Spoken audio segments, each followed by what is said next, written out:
Hello, hello, everybody. Welcome to another stream. Hope we're all doing good today. Oh, no, don't tell me my windshield is already being a dick. Why would you do that? Oh, it's getting loose already. Anyway, hello, everyone.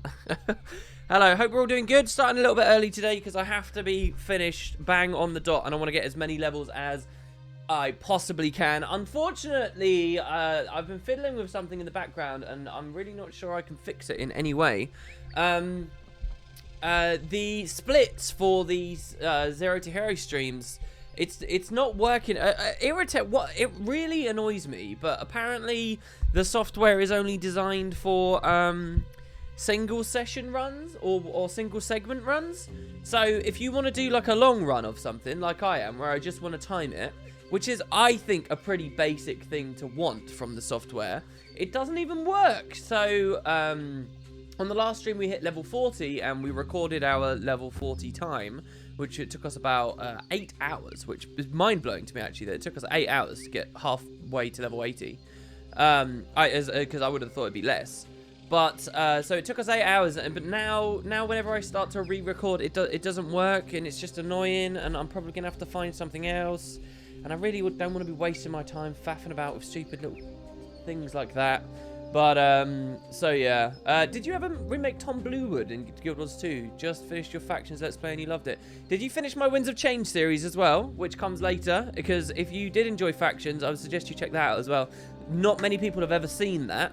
But it was the last content they ever put into Guild Wars 1 in terms of actual playable quests. The hardest stuff they ever did. It was really, really interesting. So yeah, I was using XSplit. I don't know, man. It's just annoying. So today's stream will be a lot less clustered, at least, in terms of the overlays and things, because what we're going to do is we're going to go to this here.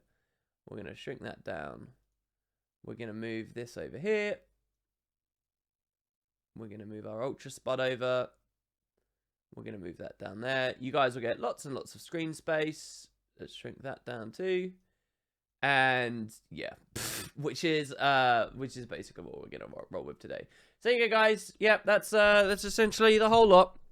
That's the unfortunate news. Let's jump in, though. So, as you all know, this is Zero to Hero. This is where we take a character from 0 on an account at 0, and we push it as fast and as hard as we can up to rating, just to see how long that actually will take us. So, that should be a lot of fun. I hope that we can make a lot of good progress today. We pushed ourselves from level 22 to level 42 on yesterday's stream in about 40 minutes over, like, the normal time we would spend. So, I'm hoping to get something good like that happening again this time.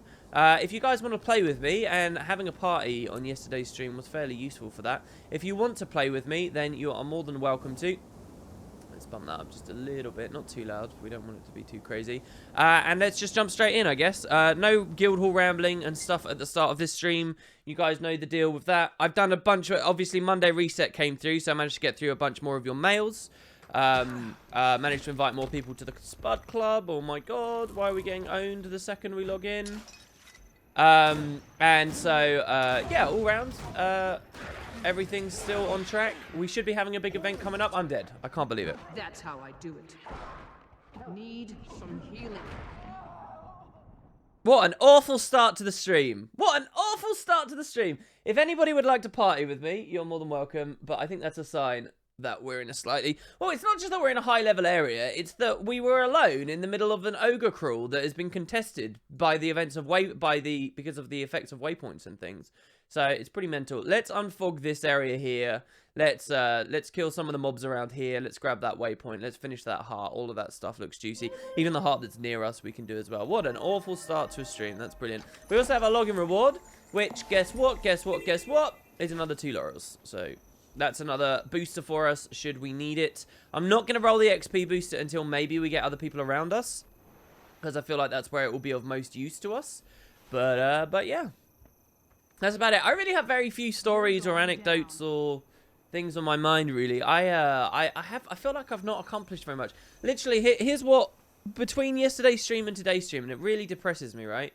Like, it really upsets me. Basically, the stream ended. I did a tiny bit of editing.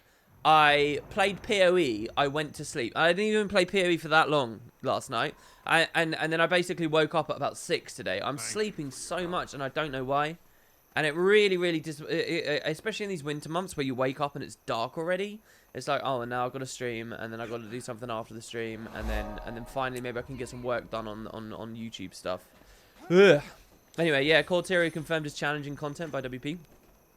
No, I feel like moments like that though should come out more. That should be a more familiar experience for players, wandering into a high level area and getting slapped down and then going away. But you just sort of don't that much. I actually respect that. All right, we got one player with us. Woo, that's good. Let's finish this heart, I suppose. PoE stream sometime in the future? Probably not, Kairos. I've never actually streamed a second game to Guild Wars 2. Guild Wars 2 is the only game I've ever streamed. I did intend, once upon a time when I first started, to do alt streams, like bring Matt on and do like horror streams or whatever. And none of that just manifested ever. None of it did. But maybe eventually. There we go. We've got a couple of people. Let's get some more banners, I suppose, and shoot some mobs down. What am I being attacked by? Oh, an ogre. Is he going to be upset with us? Oh, man. There I used Elixir S for a foolish reason. Usually I have my nade kit right here. My most priority used kit I have there. And so I just muscle memoried that, and I pressed Elixir S, which is pretty bad. Could you sell me on PoE? I've been considering playing it, but I haven't actually committed. It's a complicated game to get into, I think. And it's a very boring game as well in a lot of respects.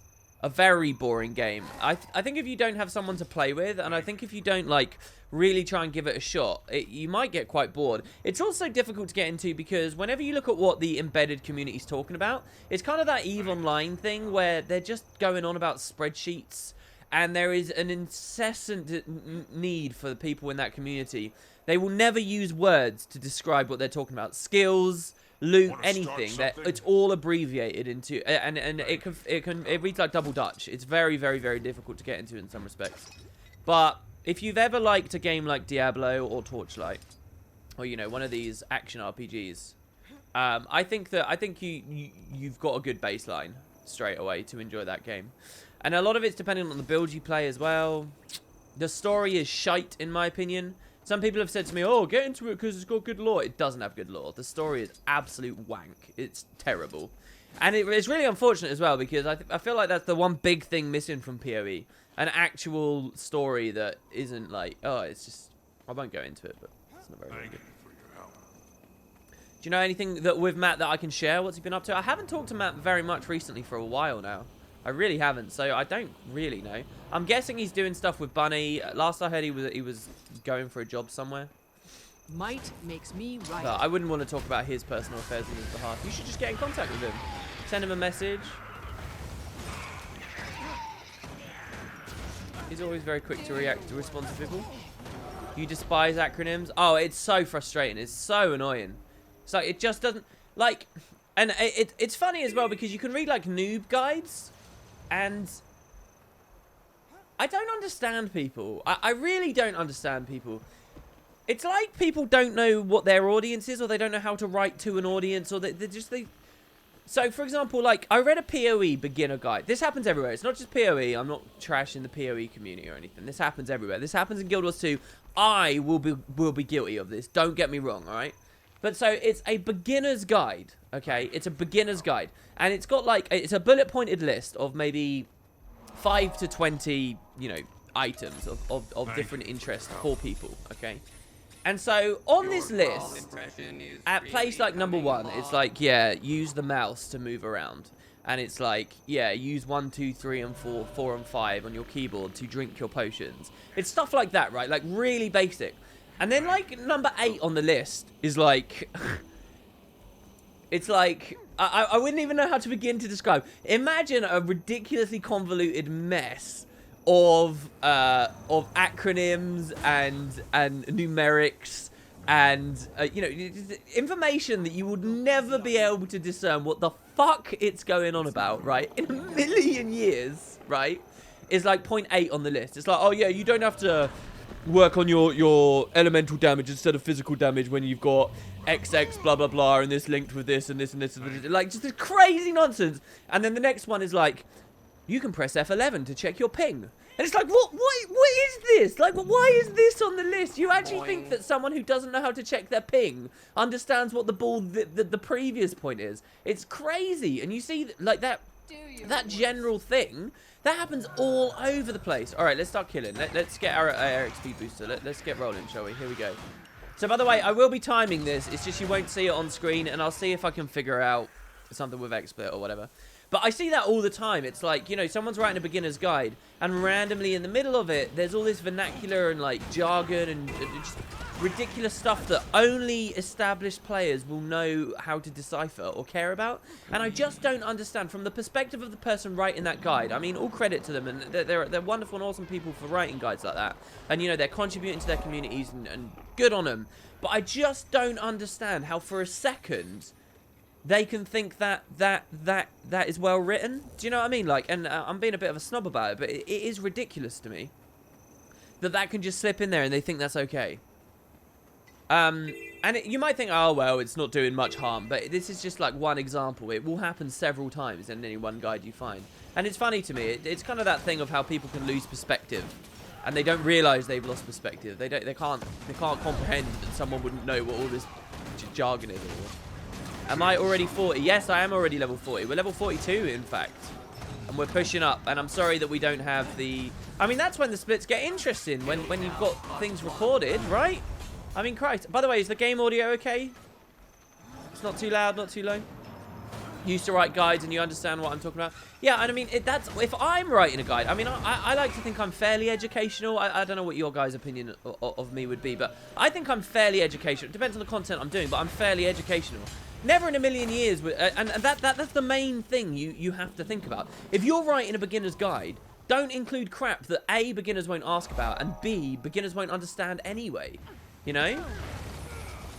It's just not appropriate. It reminds me of when I was studying linguistics, and I mean, I'm sure every single person watching this stream, everyone, it has, you know how like you can think of something that happened years and years and years ago, and it sort of still makes you cringe. Do you know what I mean? Like, it should make you cringe. None of those people will remember your embarrassing story anymore.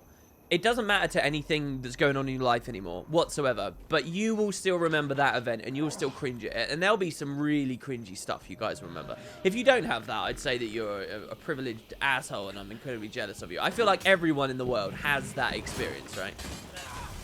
And I've got a few. I would never dare say online. I'm still that embarrassed about them, even though they mean nothing about my life, right? Anyway, here's one that I'm not embarrassed to talk about. Here's like a minor one that I still think about all the time, and it's related to this kind of how to understand your demographic and write to a demographic. I remember when I was studying linguistics in class, our teacher was talking about this exact topic, and he was talking about people who write newspapers. And so he was talking about like tabloids, and he was talking about kind of more sophisticated other newspapers that I'm gonna try my best to refrain from using actual newspaper names so that we don't get bogged down. I'm not gonna be, you know, I'm not gonna be talking about the Daily Star versus the Independent or whatever, right? But you get what I mean. He was talking about how different newspapers have different audiences, and anyway, my teacher was basically trying to explain. He basically said, "Who do you think the most intelligent, who do you think the better writers are? Who do you think have the harder jobs? Who do you think are the more qualified individuals? Is it the people that write for the Sun? Is it the people who write for, you know, the very lowbrow stuff, or is it the people that are writing aiming at, you know, businessmen and the higher rungs of society, shall we say?" And I remember, like, he'd gone on this huge speech. It was like a 10 to 15 minute, like, quite eloquent speech, about leading everyone in the class to understand that actually there is some intelligence in being able to write for your audience. You might think that because the Sun is primarily, oh god, we're in a pretty high level area. That thing's level 42. Wait, if that's level 42, why does it? Oh no, that's fine. I thought that came up in purple. That name. You shouldn't just assume that stupid people write for the Sun because it's aimed at stupid people. Let's just put it that way, right? It's just an example, but you should never do that. But I remember he went out on this whole lovely speech, and I just blurted out, and he said, "Who do you think are who are the less intelligent writers?" And I was like, "The people who write the Sun." And then everyone like gave me a look in class. I was like, "Oh yeah, I've completely missed the point of your lovely speech there." But anyway, like, I guess that's sort of related to what we're talking about here. You know, you've got to have some wits about you. if you're writing to someone who has less information on the subject about you, I think, is sort of the point. No, I'm getting it. I don't know. I had a better... my discussion there was better structured when I first started saying that. But yeah.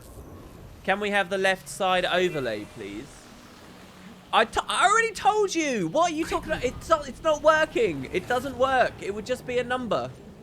You can. I will try to fix it later, but at the end of the day, it's not a big deal, is it? We did 0 to hero before and it didn't matter. Obviously, from the people start knowing exactly how much they have to dumb down their stuff. That's basically the idea. If you can understand a subject at its deepest of levels and its greatest of intricacies, but also summarize it effectively and package it in such a way that people with much less information than you can get the gist, and that gist is accurate, that's a skill beyond just information dumping, if you get what I mean. In hindsight, your teacher was setting you up for a don't say the obvious. If this was QI, your buzzer would have gone off. Yes, my buzzer would have gone off. I actually feel like QI is a terrible show these days. Because QI makes me doubt everything to the extent that whenever it's affected my fact retention. Like, someone in... Let's play this out. Someone in Twitch chat right now, sit up, get to your keyboards, come on, get ready. Type me an interesting piece of trivia you think I don't know. It can be about anything. It can be about astronomy. It can be about geography. It can be about astrology. It can be about video games. It can be about anything. Give me an interesting piece of trivia about anything in the whole damn world. And I'll tell you how my psychology, because of QI, has me react to that. So for people that don't know, QI is a British panel show. A lot of Americans listening to me, you won't really be very familiar with panel shows. But essentially it's a game where you get a bunch of comedians around a table. They're playing a game, but they're just learning trivia about the world. And they have a round on QI called General Ignorance, where they ask you a simple question, and you give the answer to that question. It's seemingly a simple fact, and oh dear, it turns out you're wrong. And that actually this common fact is complete bollocks, okay? And oh, it actually turns out to be an urban legend. Stuff like how everyone thinks that Sherlock Holmes says it's elementary, my dear Watson, right? And that never actually appeared anywhere in the original novels, right? By Sir Arthur Conan Doyle. They never actually appeared. It's stuff like that, okay? So anyway, QI is a show where time and time and time again you hear facts, or you hear you're wrong about facts that you've always taken for granted, that you've always believed were true, right? Okay, so here's some trivia from Turtle Moji. I learned today that crab sticks are not actually made of crabs. There you go. Alright, so Turtle Moji has just given me an interesting little bit of trivia about the world. I'll tell you what, I'll forget that very quickly, and I feel like QI has done some serious damage for this reason, because I feel like QI has put me psychologically into a position where I don't care about stupid little facts and pieces of trivia about the world anymore, because I feel like it's so easy for that to be wrong, or to be proven wrong, or to be, you know, like, unreliable in some sense, that what's the point in retaining in the first place? Seriously. I'm deadly serious about that. It might sound like an excuse for stupidity there, but I genuinely have less enthusiasm for retaining fun little facts, because I feel like so often they just get slapped down. And that's such an ignorant outlook to have. It's such a stupid, self-serving way for me to view the world so that I can go about being a dumbass. But I seriously feel that way. It's like my stepfather, right? I get into quite heated arguments with quite frequently. We'll bang on about something, and he'll argue till he's blue in the face. He and I, we're both people that when we're in a discussion, you guys will have seen this come through as me wood and potatoes as well, right? When I get into a heated discussion, I get very loud, I get very aggressive, I get very, you know, it's like I'm verbally shaking you by the shoulders. I get very, you know, I can seem very arrogant. I'm very, very, very forward when I'm in like a passionate discussion, right? And that's not me being, I'm not genuinely angry, and I'm not mad, but I get that way. I get very enthused, and, you know, a lot of people can back down from that very quickly, and they'll be like, oh, okay, all right. You know, and they're scared to, like, have a discussion with me where we're at odds about something, because I can come across very strong, right? But not my stepfather. My stepfather, he's the same as me, right? He's the exact same as me. So if we get at odds in a discussion about something, about whatever, it can be anything, right? Like, he watches these stupid, cheesy as an example, he watches these stupid, cheesy documentaries, which look at things like, you know, the construction of the pyramids, and, you know, the heads at Easter Island or whatever. And he'll watch this documentary where it's like, how did humans do it? It must have been aliens. And he doesn't actually believe in aliens. But I'll say, listen, that's stupid, all right? It's obviously not aliens. Let's lay that on the line. And we'll get into a discussion about it, right? We'll get into a discussion. But the thing is, because I'm quite forward and he's quite forward, we both start getting really angry and we start getting, like, really aggressive with one another. And we start getting, like, really in one another's face. I've forgotten the point of this whole story. Why was I talking about this? Oh, yeah. Okay, so we'll start getting really in one another's face. And the thing that really annoys me about him, that he comes out with time and time and time again, and it's what I'm doing with this QI thing. He always says, yeah, but... And this is a... Well, no, let's not use that example. Time and time again, he'll say, yeah, well, 50 years ago, scientists thought this. And that ended up not being true, so your argument's invalid. And I'll be like, you can't throw away contemporary modern science and research and, you know, academia just because there's a chance it'll be undermined in the future. That doesn't strip it of all merit just because other unrelated facts have been disproven in the past. That's not right. And he's like, yeah, but things are constantly changing. You can put all your stock in that, but I guarantee you by the time you die, it will change. It's like just this incredibly, like, nihilist, catch-all excuse to ignore all logic and reasoning because, hey, facts can be undermined sometimes. It really winds me up, and he does it all the time. So, like, the go-to example I was avoiding there for a second is the whole, oh, people once upon a time thought that the Earth was flat. People say that all the time, right? Like, that's the poster child, which is ironic because no one did think the Earth was flat. It's sort of more of a modern thing that came about, which is even more ironic because that's something they've discussed extensively on QI as well, which is like taking us full circle, which is why I wanted to avoid it because it's a rabbit hole we didn't need to go down. But yeah, like, and the thing is, the funny thing is I do that. That's me doing that. I'm like, I don't need to bother. I don't think in absolutes. That's my point, I guess. As a general thing about me, but to my detriment. You might think, oh, that's a positive thing. That's a good thing, right? Like, you shouldn't think of an absolutes. The world's not black and white, blah, blah, blah.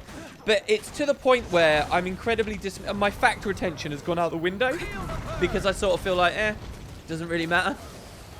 It's probably wrong on some level anyway. And it's like, it's bad. It's a bad thing.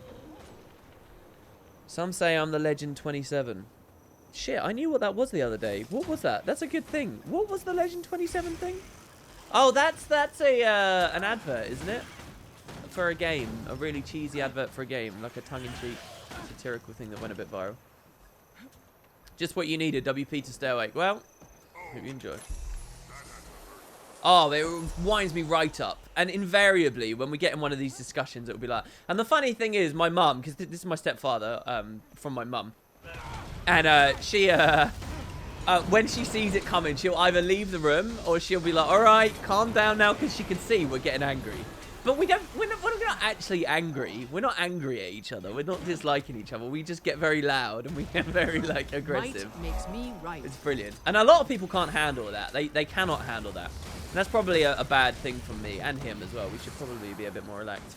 But it's hard. It's hard, man. Will we reach raids? What, in this series? I hope we will. So far, we're doing good. This is not an extra length stream today. It's just a stream where I'm hoping to get as many tags on as many things as possible. And we're just going to try and climb as fast as possible. If I can hit 50, if I can hit 55 by the end of this stream, I think it will be a roaring success. We've got an hour and 40 minutes to keep going. That will be absolutely incredible. We might be out of XP boosters by the end of the stream. Oh, I got to keep an eye on my inventory as well, of course. So let's keep salvaging down. I should probably start selling as well. Okay. Let's keep the pace going. We're going to go up this way now. We're going to keep killing ogres. Even if there are missteps, generally there's progress forward. Well, not all the time, I guess. I'm always fascinated when I see images of, like, these, you know, now impoverished or war-torn countries around the Middle East, and you see like the differences in like culture and in terms of the way that people view the world. A really awesome movie. I might have talked about this on the stream recently. I have no memory of it. Really awesome movie I watched. I was on a Philip Seymour Hoffman kick recently. And I watched a movie called Charlie Wilson's War. It's incredible. If you want to watch Tom Hanks talking about, you know, having sex with women and, you know, wanting to have multiple O's and stuff like that, and if you know, and if you want a genuinely really good movie about U.S. intervention in the Middle East during the Cold War and how that led to modern day events, shall we say, that are going on in the Middle East. If you want to see that, it's a fascinating movie, incredible movie. But one of the core themes of that movie is how you can kind of go backwards, and you can. One of the things it sort of illustrated to me is, I feel terrible because I forget which country specifically it was. But they were talking about how after foreign intervention in the, what was it, late 70s or early 80s, this country had like an 80, what was it? I'm pulling this stat almost out of my ass, but it was something similar to this. They had like an 80% population that was only 14 years old or lower. Come on, and think about the effects that can have on education. And think about how dramatically, when just so many people have been wiped out, how dramatically that can affect that country's future. Just by the fact that, and it's like this dizzyingly huge population of very young people who also had been, who had very different values instilled upon them in their early lives compared to their previous generation. And you can see some very, very, very interesting things. Guild Wars 2 stream, probably a bit heavy to go into here, but it is a fascinating movie. Really, really good movie. Where's the cool Zero to Hero overlay? It's gone because it's broke. What do I do about this, guys? Do I just keep repeating myself all stream? I think that's why I'm not cut out for streaming. I just can't do that. It's too hard. All right, what's going on here? I can't salvage that, I guess. Is that what's going on there? Yeah, unsalvageable. Delete it. It's an event item. Delete it. How did we miss this POI? How is that even possible? Jesus. Okay. There's an event to the south. Let's do that. I think that takes us back to the area we were a second ago, so we won't get too much bonus XP. But we can run through with this. Oh, maybe that's not the event I was thinking of. The truffle we can get rid of. Why not? Hundreds of 14-year-olds all taught by a single man with the same biases. Maybe not necessarily. Maybe make an overlay about how the overlay isn't working. Yeah, that's a good idea. Here we go.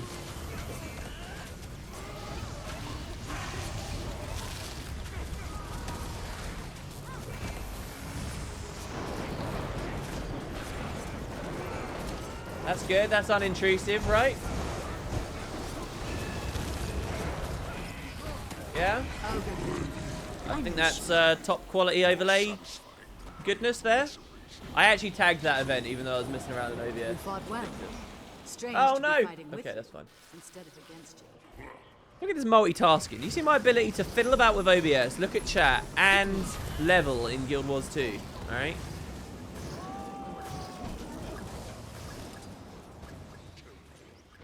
What Bertman said. What did Bertman say? Just don't answer questions that you've already answered. Most of the time someone in chat will do it for you. That's a very good point, Bertman. If I can trust you guys to do that, I think that's incredible. That's a very, very, very good point.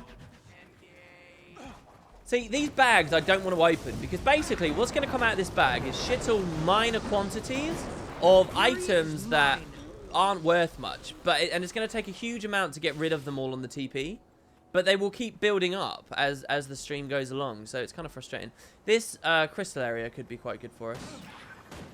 Let's keep building our stuff. We've lost our kill streak there a little bit there. I do love the Ascot maps. So these are level 43 mobs. We're level 44. This makes you want to play Guild Wars 2 again. Could finally finish your legendary and play the new Living Stories. They're good. I had a friend who quit right after launch, and he came back recently. He played Living World Season 2, he played Heart of Thorns, and he played Season 3. And his and this is not a fanboy of the game. This is not someone super embedded in the community. I'm not going to publish that.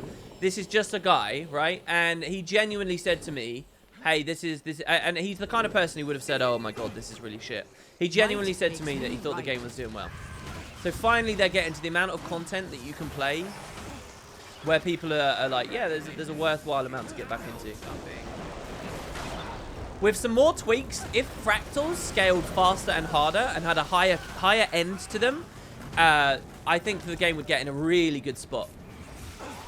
That idea of return to Guild Wars 2, play through the new content, get a little bit into the story, enjoy the new maps, get invested in the idea of some new legendaries, new types of legendaries.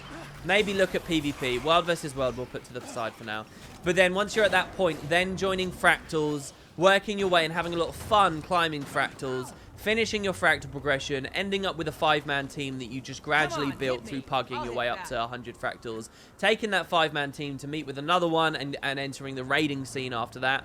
All of this is a great, really coherent, good progression through the game that ends up building a lot of player retention that I really like and they're getting close to. I think the main crack right now, aside from Living World Season 1 being missing, the main crack for returning players, new players they're losing on personal story and criteria, I think.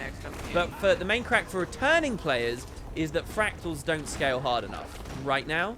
I think fractals are really boring to climb. This isn't me as a veteran player saying, oh, they're too easy, blah, blah, blah, and having lost perspective. I actually think that the problem is the difference between doing your first volcanic and doing your scale 50 volcanic, your scale 60 volcanic, is way too marginal. And the result is that fractals, because they're not scaling hard enough, quick enough, they feel grindy more than anything else.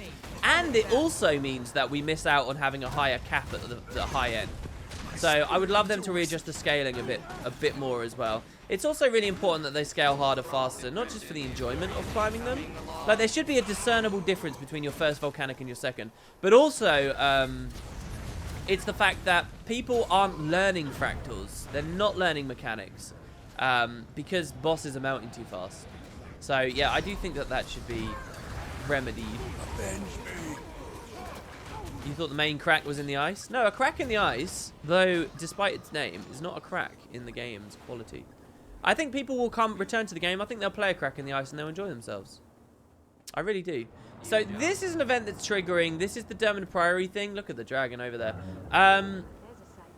But I think they're going to be walking for a long time before the event triggers. Quickly. So I'm not sure I want to stand around because we're going to lose our kill streak. Unless there's something minor we can kill on the field. Look at this huge field. No mobs anywhere near it. I think this is about to trigger. Let's see. Magister keyed in.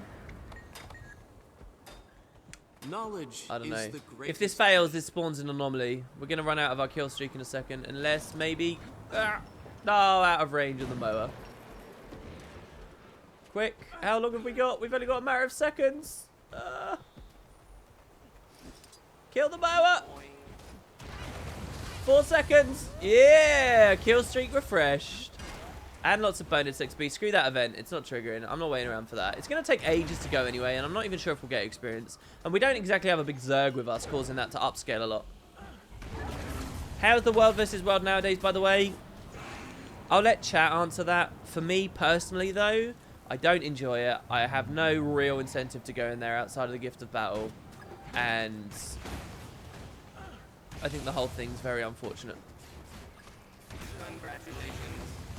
Because what you have to understand about me is increasingly as time goes on, I'm going to look more and more like a player that adamantly refuses to world versus world and has never had any interest in it. But that's not true. For 3.5 years I had interest in world versus world. Alright, let's go down. Let's shave that a bit. For 3 years I had interest in World vs. World. For 3 years I visited World vs. World. The only parts of World vs. World that I have no experience in whatsoever are the siege, placing siege and scouting. But I've seen people doing GVGs. I've not participated in GVG, to be fair. I've been in low man's Zerg busters. I've been in blobs. I've been solo roaming around, flipping camps. I've been a part of a guild that's taken objectives and tried to build them up. I've experienced it. I've experienced the new desert Borderlands to some extent, but I've experienced a lot of Edge of the Mist. I've experienced a lot of the other maps. I am someone who has I've spent my time there and I've tried it. I'm not someone... World versus World for me, it's not just Wooden Potatoes isn't a World versus World player. It's Wooden Potatoes is a person who really wanted to enjoy World vs. World and has tried World vs. World on multiple occasions and now has fallen completely out of touch with it. So, you know, like, and again, increasingly as time goes by, I am going to start looking more and more like someone who just, you know, has never really given it a chance. But I have. It's fun to put everything you've gained with your character in PvE to the test. I agree with that. That's a nice outlook. Oh, I got some coffee at the start of the stream and it's already getting lukewarm. Jesus. All right, let's drink. Play one-handed. Must kill. You know what I've always wondered? What if you multi-boxed Guild Wars 2, or you had 2 PCs next to you, and you set up your binds so you were really, really efficient at one-handed playing? Your left hand can play with a keyboard, your right hand can play with a mouse. Because like I'm playing, all of this is one-handed gameplay right now. All of this is. I can't dodge. Come on, hit me. I'll hit back. I can't open inventory and stuff like that. But this is one-handed gameplay because I have auto runs on there. Or you could even hold left and right mouse button down. So if you got really good at it, could you not like like piano player style? Could you not theoretically play fairly effectively 2 accounts at once? What do you guys think? Pick the perfect build that's mostly auto attacks, but every now and then a bit of a high-powered cooldown.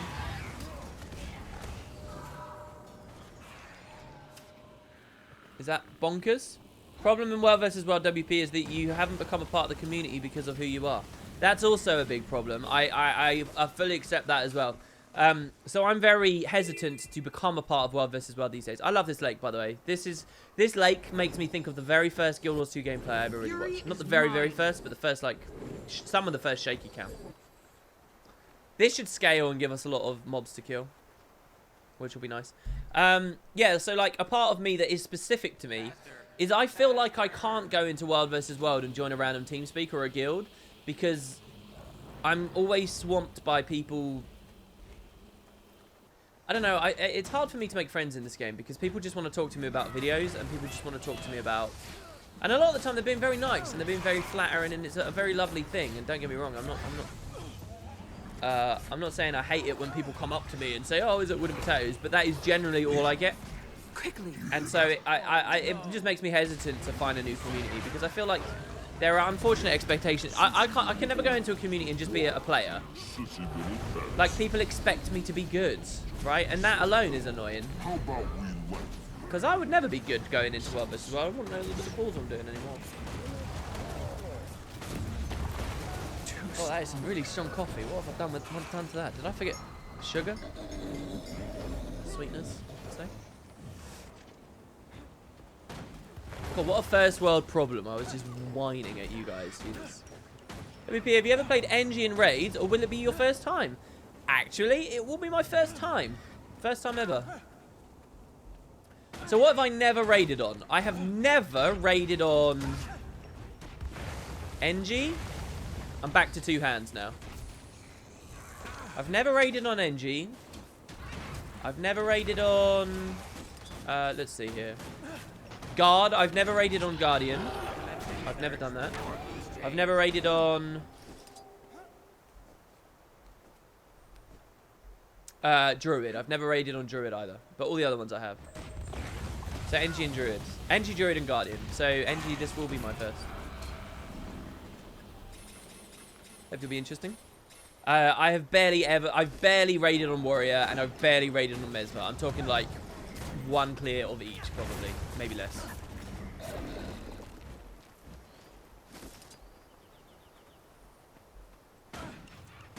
Don't worry. To me, you're a person with a great taste for music. So many times you've heard ODST or Ori music in the background of the videos.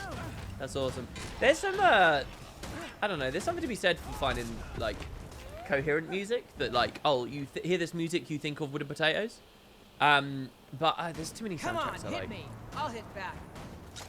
If you like the ODST soundtrack, which I genuinely, let me just be clear. Some people won't know this about me. I think that the Halo ODST, whatever else you might think about that game, or expansion, rather, whatever you might think of the game, I think it genuinely has if not top 3, the very best video game soundtrack I have ever heard. Trying to be as objective as I can, trying to get rid of nostalgia for whatever my experience is. So, like, I love the Final Fantasy X soundtrack, but a lot of that's nostalgia because, you know, it makes me think of Besaid and the associations I've come to feel for that music. But the ODST soundtrack, some of the tracks in it, like Difference for Darkness, like Traffic Jam, the guitar in Traffic Jam is orgasmic. It is the great, oh my god. I love that soundtrack. That soundtrack is amazing. It depends what you're looking for, obviously. If you're looking for something more orchestral or more, because a lot of that soundtrack is very ambient as well, but that's one of its strengths in my opinion. Then you can look elsewhere. Question, when you become raid ready, are you going to do a search for a raid group like a new player might do? We might do that as a bonus thing on the end, but that will not be a part of the timer. Hero is when we're ready to raid.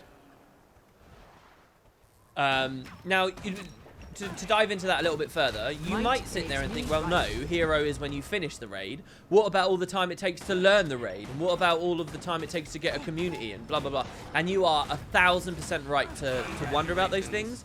However, it doesn't matter. I already know how to raid and I already have communities and I'm wood and potatoes and I could get a community to raid with quite comfortably anyway on the series. So it doesn't actually matter whether on the series. My series will never be able to talk about those things, so we're just not going to. So yeah, hopefully you appreciate that. I kind of want this hero challenge. Let's go to that waypoint and grab it quickly. By the way, you recently transferred to the United States. Can you join our guild, Spud? You can, absolutely. To get into the guild, you need to send me a mail on my main account. I'm going to write up a document on how this works. But the only way to get into the guild now is you have to mail my account explicitly stating you want to treat it as a main guild. I'm not asking you to rep it all the time, but I am asking you to use it to chat. I am asking you to... It has to be your main community. I don't want you to have other communities that you spend more time with. If you can't commit to that, I don't want you in Spud. Because we get tons of people, so we may as well just pick the ones that really care about it. And also, it is pay to enter. So it's pay what you want, but you need to send a mail with gold and that express statement to my main account, and then you get an invite into the guild, and that's how you get in now. We want to be a real community, and that's the way we're building a real community, because we can be picky, basically, is the point.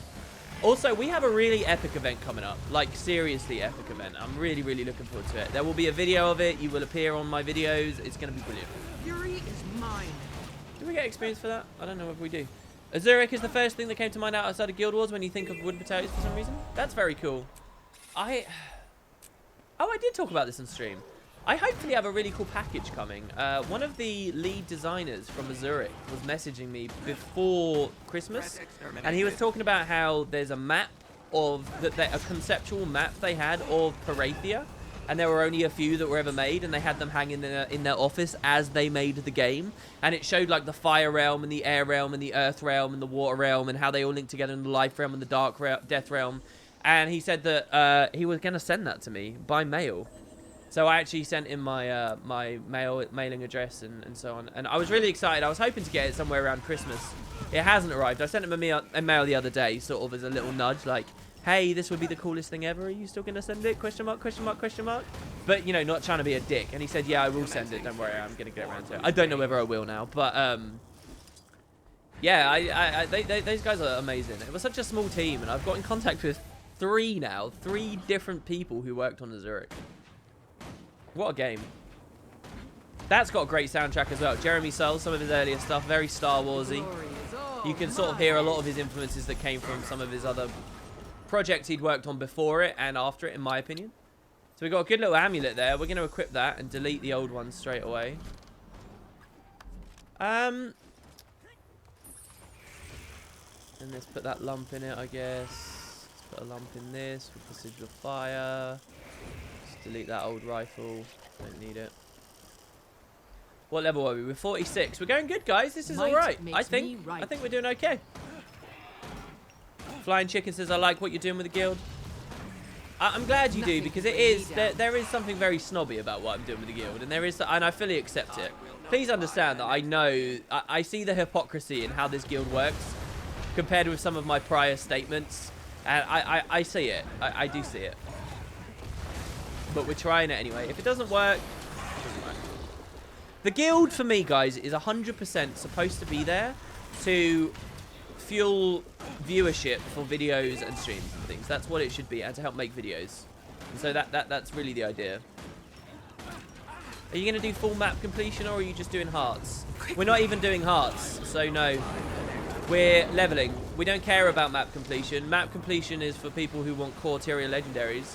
And if I want a core tier legendaries, I can raid and get money from selling ghostly infusions and buy one straight up.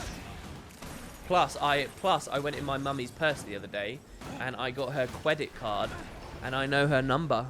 And I can get all the loot I ever wanted in Guild Wars 2 from mummy's credit card. That's what I like about this game. For core tier legendaries anyway. This is some sick bonus experience we're getting here. This is delicious.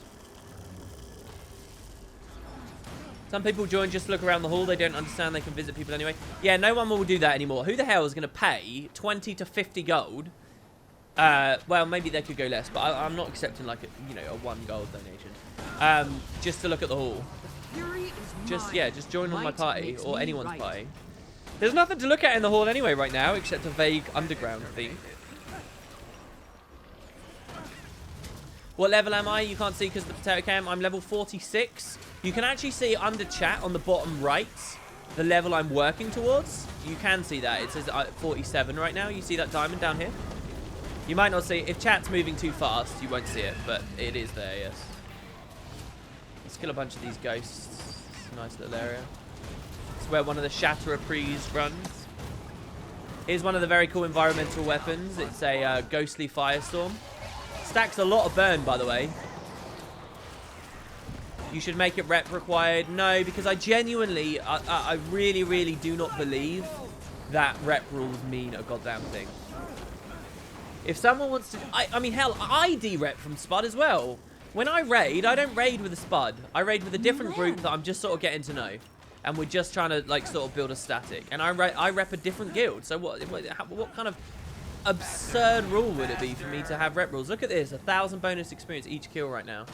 Excellent. Warthogs, mowers. This is Ascalon for you.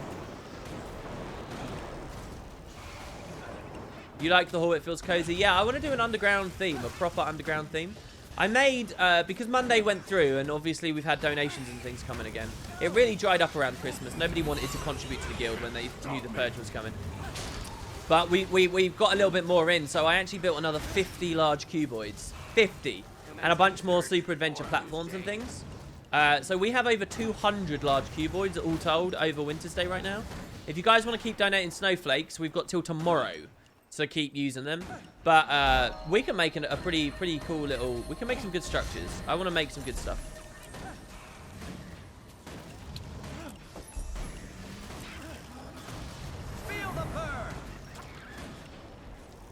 The hall could do with some wall candles and mushrooms for that underground feel. Yes, it could. I think we need to be slightly more efficient with the layout in order to actually place small decorations like that with what we've got.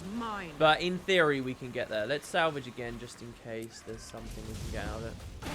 We unlocked a steam shield. That's good. Guys, this is some nice speed we're getting here. How long's the stream been going on? Not even an hour, and we're almost... What is that? 7 levels? No, 5 levels we've got. So, hopefully we can get another 5 levels in the next hour. We've got to eat our food again. These areas are really nice. Imagine if we could get into another mega server, another overflow. You should use a banner and the plus 15%. Those would all be very useful too, I agree. I think this technique is the fastest way to level. Stopping for hearts and things is just not worthwhile. And all you really need, I know we've got 4 people here, but a lot of us are low level right now. All you really need is one level 80 dude who will just clean up things that you've tagged. One friend to accomplish what we're doing here.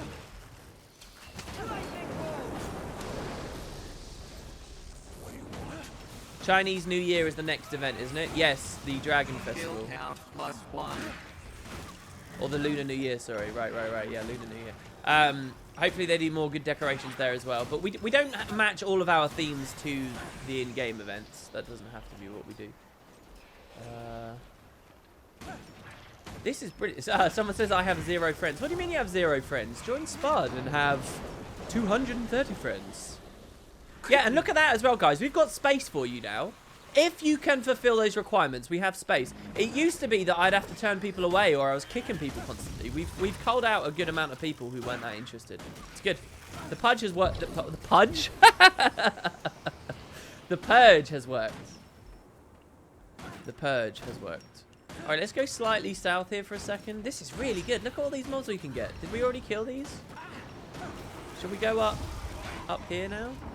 Yeah, we already killed these a minute ago earlier. Quickly. Am I having fun right now? I am. I think this kind of stuff's interesting. It's different to the standard fare that I play.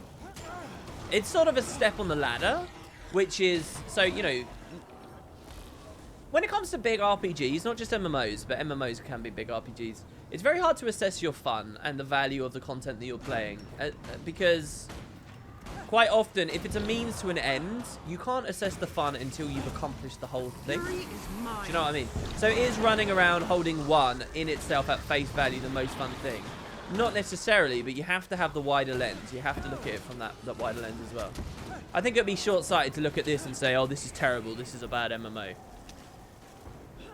I mean, Christ, we've been talking about PoE. Your first time through on normal mode, or even cruel, is really not that fun. It's very, very, very easy. And a lot of people like try to skip as much as they can. Alright, so we sort of did a weird loop-de-loop back to where we came from here. So let's go up through the Brand this time. Now, the Brand are more aggressive enemies, so they're likely to give less bonus experience because other adventurers will have been attacked by them and then will have retaliated, thus killing them and taking the bonus experience for themselves. But nonetheless, we might find some decent stuff around. There's a waypoint here too, and we get the experience for unfogging this area of the map while we're at it. This is a great map. I love Blaze Ridge. Blaze Ridge is quite possibly my favourite map in the game.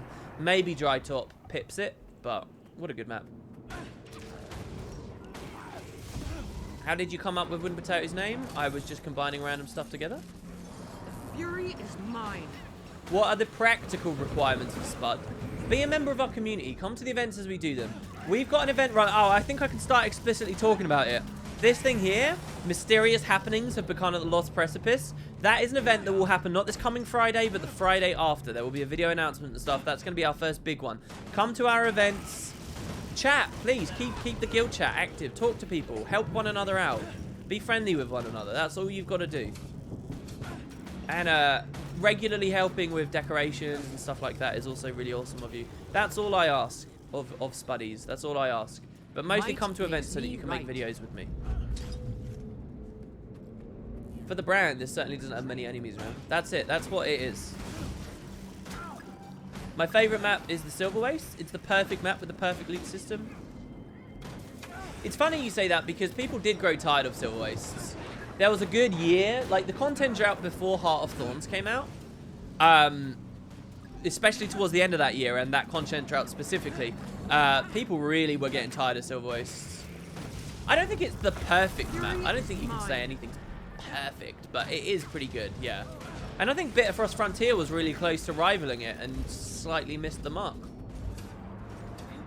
See, like this guy here, this fighter, imagine how many other players have come up here and killed this guy. Very few, all right? So what is our prize for that? 1,000 bonus experience, as you just saw. A huge chunk of a level. That's like a dynamic event equivalent. I'm going to try and not glide as much as possible, of course. Because realistically, we shouldn't have it. Silver Waste was great with the beta item. Yeah, and in the beta item in game. Who remembers that? That was very cool. I wonder if they'll do that for future betas or for future things. They kind of undermined all of their attempts with that, though, with something else, didn't they? So these harpies, this is an area where a dynamic event spawns, specifically asking you to kill these harpies. So we're less likely to get good bonus experience from these. But we are getting heart credit as well. So I'm happy to spam them up. Nothing can bring me Oh, this is good, guys. This is really good. Level 50 coming right up. I will look at the stream VODs and do the maths. or hopefully a lovely member of the community will do the maths, and we will figure out exactly what happened here, and we will figure out the splits. If anyone's got any advice for something like XSplit, if you are a streamer and you're watching me, if you know something like XSplit but that works for things that aren't single segment runs, please do tell me, because I've got probably an evening of Googling ahead of me, which is going to delay that cat video even more. And the people want cats, damn it.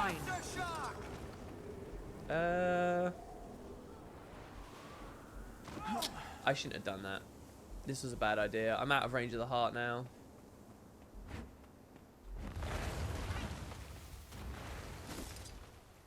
Maybe we can keep the kill streak running anyway.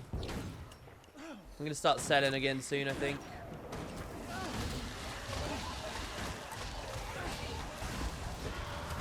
I don't know why I'm unloading. I think there can't be a perfect map. You just sort of have to put them on a scale of meta focus.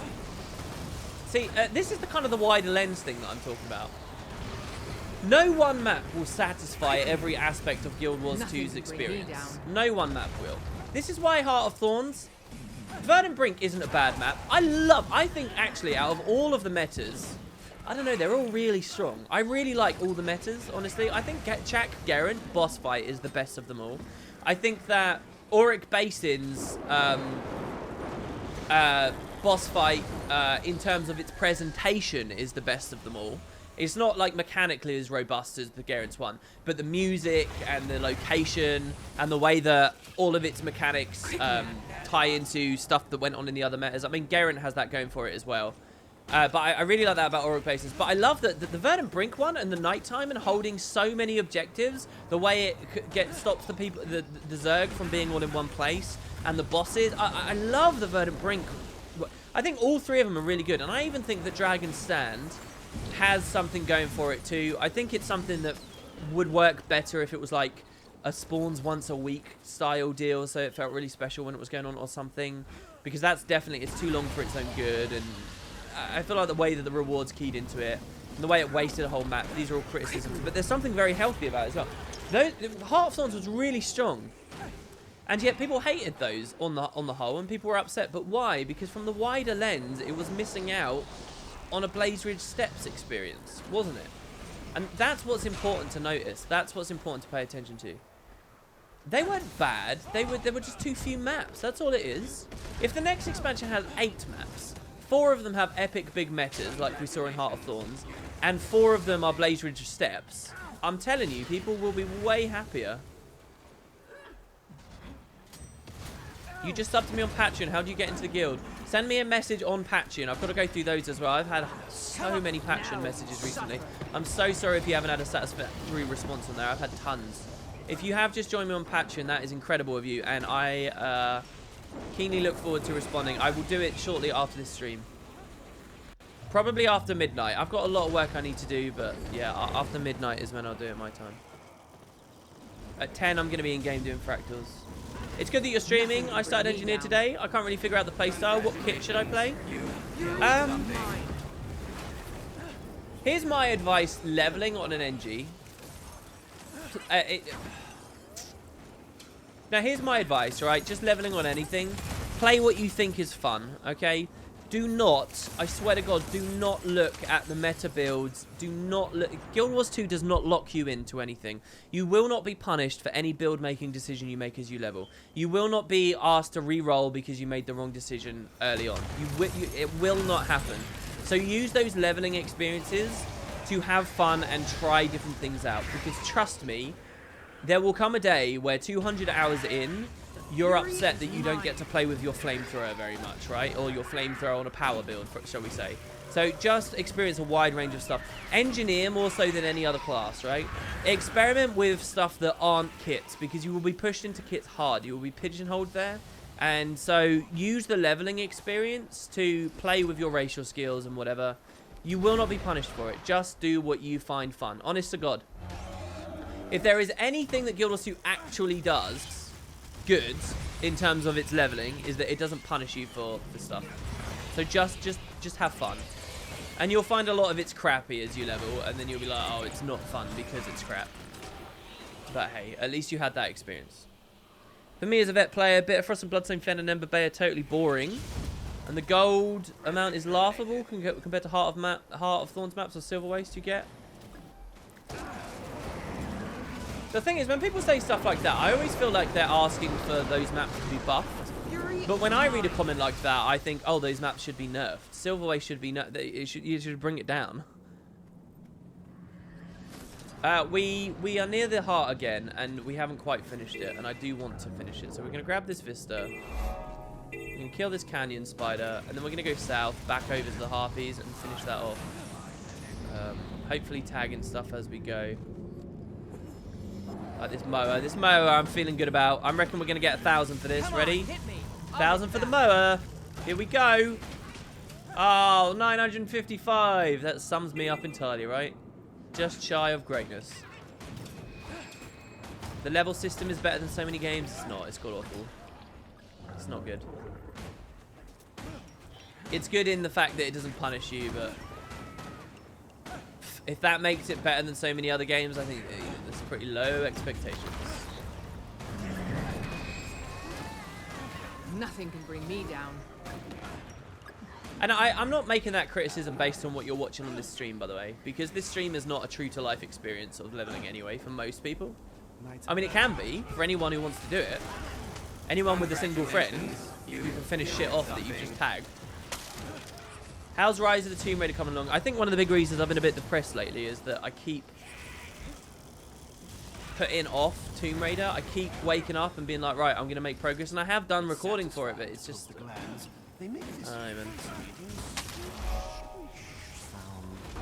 And I get even more depressed these days as well, because I see myself making the same mistakes day in, day out. I was making the same mistakes with the X2 Let's Play. I was making the same mistakes with Grimrock. I think I might just put myself into a position for future Let's Plays, in that I simply will not release a Let's Play until every episode of it is clear. In a dream world, every Let's Play is like a Zurich, in that I just cram it all out in a couple of, you know, in a week or so, and that's it. So I never contributed to any Harpy glands there, so I'm wondering whether I will be given any event credit, because I did kill some of the mobs. And I picked a Harpy gland up, which we won't be able to sell or salvage or anything, so I'm now getting rid of. Chugs, grind is grind. I hate that word. I hate the word grind. People talk about it like it's some tangible thing, like there's some universal consensus definition of it, and it's just not.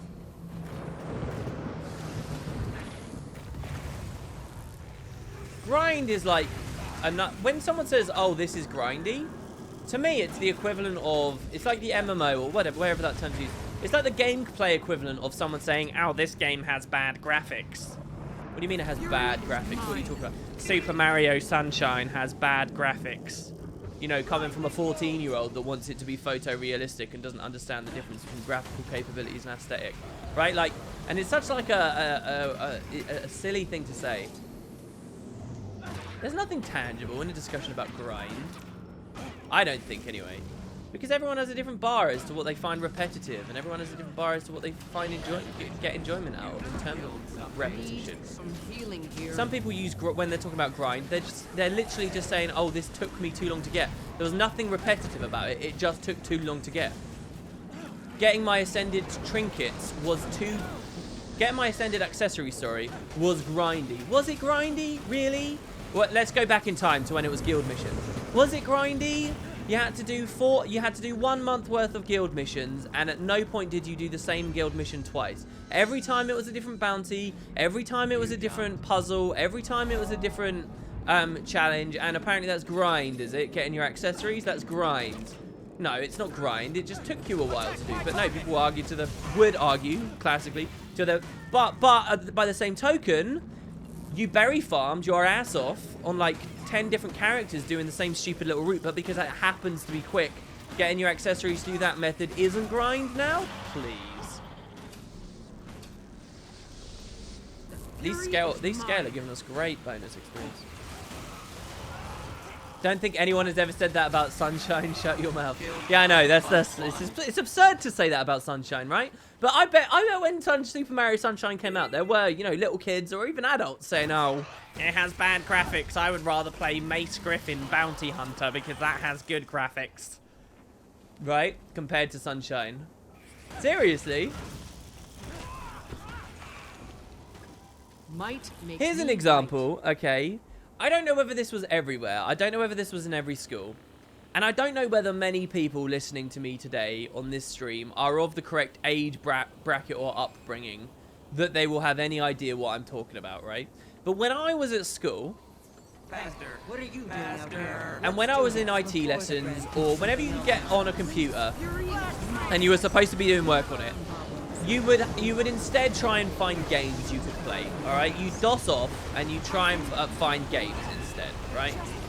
Like Flash games. You would find out what it was that the IT department at that school hadn't blacklisted in terms of a website, and you'd get on it and you'd play it, all right? I'm sure many of us have had this experience. But when I was at school, one of the main ones that, for like, when I was in like year 9, 10, 11, one of the main things that we would play, all right, was a game, I'm sure many of you have heard of it, Line Rider. Type a 1 in chat if you know what Line Rider is. Line Rider is like a Flash game that you could play where you would draw line. It was like MS Paint, but you draw lines, and then you could press play once you'd finished drawing the lines, and this little guy on skis or a sled or something would slide along it, and he'd do loop-de-loops and stuff. You draw the track for him. Line Rider. It was the tits.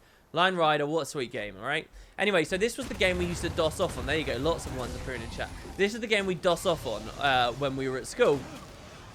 And I remember some guy found a different Flash game. One like, I can't remember what we were doing. Was it an IT class or something? He found a different Flash game, and I said, oh no, you should play Line Rider. Line Rider's a better game. It's a lot more fun. I don't want to play your game. Let's play Line Rider instead. And he said, no, I don't want to play Line Rider. It doesn't have good enough graphics.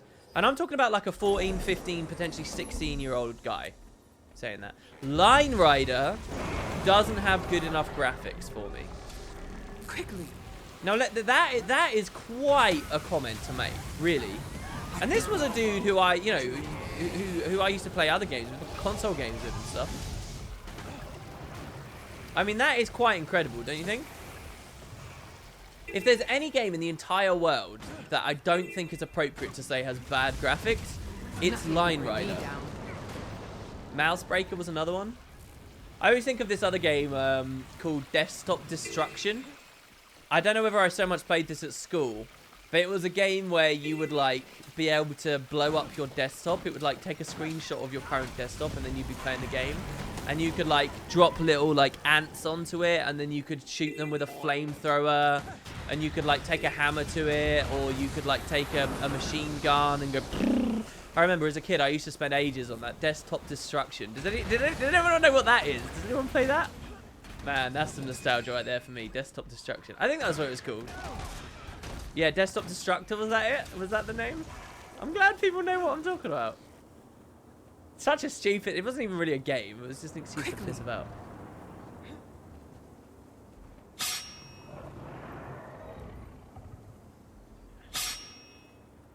I recently found out on Reddit as well, just very recently, there's another similar thing. I can't remember what the website's called, but I'm sure if you Google it, you can figure out. If you want to play a prank on someone, guys, there's a website that fakes what it looks like to be installing Windows...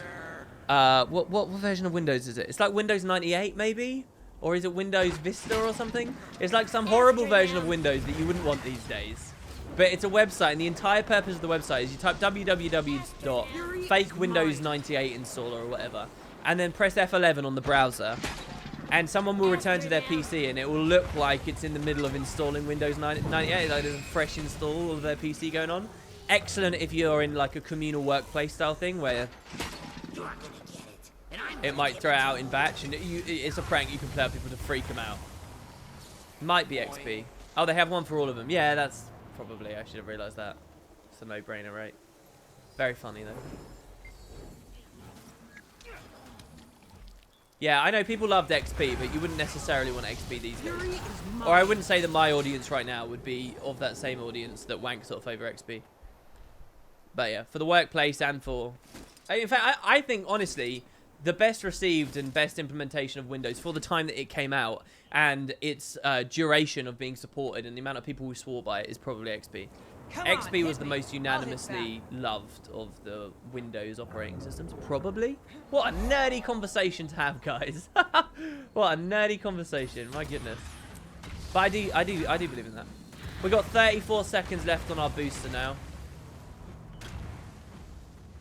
So we want to remove the script from Tongue Rock and the script encroaching on Kanar Fort. Knock over script shiny things, disable their traps. This is not the same heart, right? These ghosts. Will I get credit for this heart by killing this ghost here? Are you ready? No. I kind of want to finish it though. Oh, this event is attacking the script, right? That's good. So we're now level 50, by the way. Hype for level 50. It's a good prank if they have Windows 7 or 8 and make them think it's 10.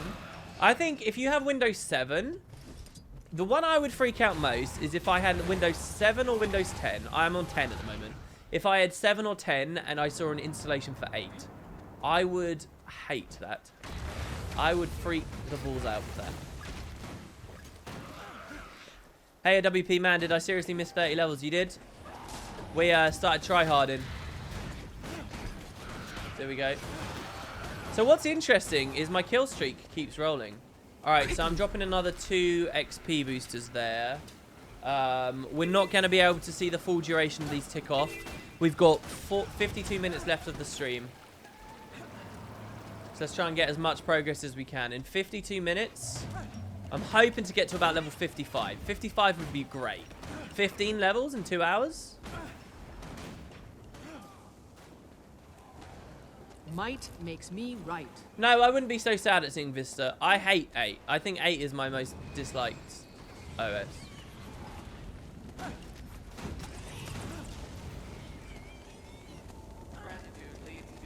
Quickly. Should we try and get some of these drakes down here while we're going for it? What's this? Another good one is to screenshot someone's desktop, delete their icons, and set their wallpaper to the screenshot. Yeah, but that's only for like really untech savvy people who don't know how to access anything except the shortcut they have on their desktop. Do you know what I mean? Who are just lost without that one shortcut. To be honest, serves them right. Wow, I'm a bit mean, aren't I? Yeah, over 1,000 bonus XP for these salamanders here. Nothing can bring me down. We just got a thing for Serenity Temple, which is nice. That Brood Mother is pretty big. Maybe she'll give us some good bonus experience. So what do you think, guys? Brood Mother, tankier than normal mobs, but also bigger than normal mobs. So has someone killed it recently for a challenge, or have people been annoyed by it and not killed it for ages? What do you think? Fury is mine. Place your bets, ladies and gentlemen. A little bit of Jet Set Radio Future, another great OST. Different kind of OST, obviously. Am I going to be a Power NG or a Condi NG? I don't know. We've got to make those decisions. We have to decide on how we're getting our weapon. We have to decide on... Oh, I never saw. How much did we get from the Brood Mother? I never saw. Shit. We have to decide how we're getting our weapon. And then we have to decide on what stat type we are. And the pros and cons. You guys have voted on a really weird class. To be honest, the more I think about it, the less I like that you guys voted on NG. NG's been shit for a lot of reasons. No elite spec weapon when most other people will get one. You've made it harder by voting for no PvP. Or 49% of you did. No consensus idea on what an NG should be doing in raids at the moment, really. Not by a wide margin. It's just tricky. You haven't made it easy.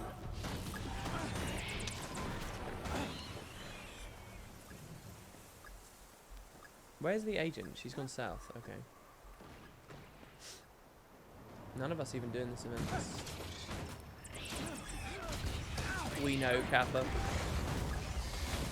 Twitch will vote power, of course, the worst spec. Well, here's the thing, though. See, this is why it winds me up. We didn't get a real balance change with the Season 5 introduction. We should have had a real balance patch. Where is the real balance patch? I want to see more specs become viable for raiding. I want to see them iron this out. Figure out exactly what Scrapper's role should be. Make some adjustments. I'm hoping that by the time Zero to Hero ends, we'll get another one. But, I mean, Season 6 is ages away. When does this season end?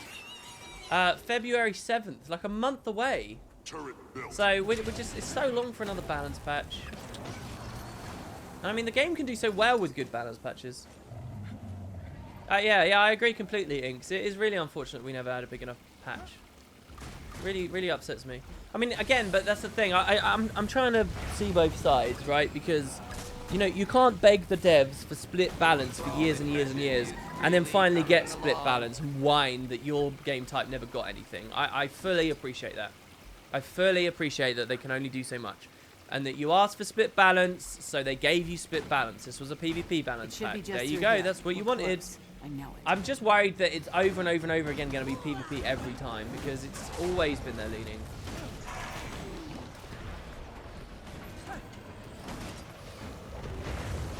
Defense. Wouldn't PvP have slowed you down about 6 levels an hour at most? No, we wouldn't have been PvPing for levels. We would have been PvPing for ascended gear. Because we could have got, in the space of about 10 matches, is it? An ascended weapon straight away. Maybe 10 matches is a bit short. 20 matches to 30 games. That's it, literally. 20 to 30 PvP matches, ascended weapons. That's a lot less time than what we're going to eventually, ultimately have to go for.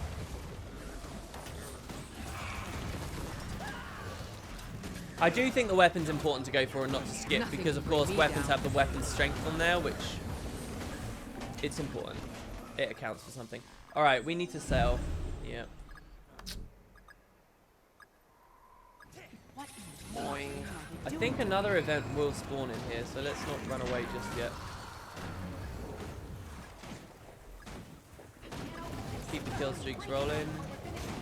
There you go. Side doors are open. Is this defense? Oh, it is defense. This is perfect. Alright, we can do the defense then. While selling. And do you know what I think would be amazing as well? We're going to go training. We're going to go turrets. We can get all the turrets in the game. And here we don't need to put on. But I'm actually going to drop the turrets down now. And the turrets, hopefully, will help me tag stuff while I'm selling here.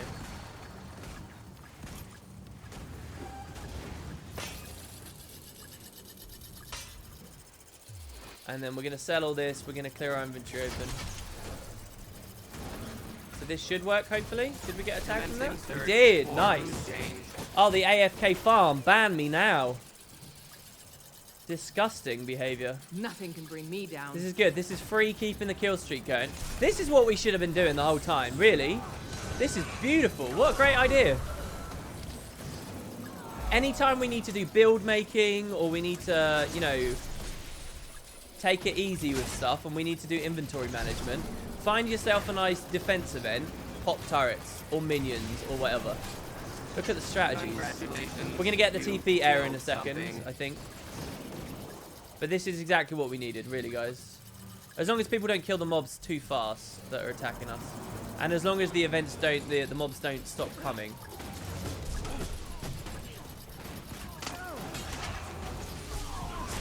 No, cheeseburger we want to keep. Ugh, resonating slivers, man. Ugh. I need to... Do you know what? I really want to get my Heart of Thorns review out just so I can have my rant about those. Ugh. Okay. So, now let's type consumables. And let's open up some of these champ bags. Let's get rid of the gruel paw, which we don't care about. Let's get rid of the crude salvage kit, which we don't care about. Let's get that. Let's pop the strength booster and the speed booster. Let's drop the essences of luck. Let's get rid of the black... We can TP these days, right? Black Line Trading Company. Go. Let's open all of these materials and that. One final salvage of the greens that we got from the bags. Get rid of the magic find stuff. Beautiful. Okay, cool. So now all we have to do is sell all this again. All right, and once we've sold all of this, we're good. We can equip that ring as well. That's a nice ring. So, oh, actually, I'll tell you what. First, let's... Oh, it's because I'm in combat. There we go. Oh, no. What? It ended already? No, I don't want it to be over. Alright, this is good. This is good, I think. Let's do 2 sigils of fire. Double fire, baby. Minor fire. Minor fire. Oh, that's bad. Shit, I thought one was minor, one was major. Does that even work anymore? Oh no, we just got a bunch more items. Okay, that is the end of the event, I think. Alright, let's get our nades back. Let's get rolling. Look at that. And the kill streak is still rolling. I'm actually really proud of that. I think that... And we leveled. Nice. Oh, and another thing. I think boots is what we need more than anything else. Old ones for damage. More stats. How do you get ascended gear from PvP? If you play in the season, they vomit ascended gear at you. They are desperate for you to play the season, and they are desperate for you to have ascended gear. They give it everywhere. And I think it's because they might have made the decision now. The very intelligent and very obvious and very plain, in my opinion, decision. I think they made the decision in the next expansion to have a bunch of new stat types that maybe only work in that expansion area. And so they're not scared to give you a ton of Heart of Thorns and core stuff because they know that the new stats will dwarf it in some respect, but only be available in that area, and so won't necessarily be power creep. And if they've made that decision internally now, and that's definitely what they're doing with the next expansion, it would make sense that now for the core game, they're just throwing ascended gear at us everywhere. I'll hit back. But yeah, if you PvP, you get ascended gear from ascended shards of glory. Just play in the season. That's all you have to do. Play your placement matches. It is ridiculously rewarding. And the season doesn't end until February, so I'd get in there and play it.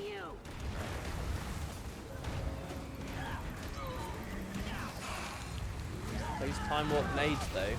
Lovely, lovely, lovely.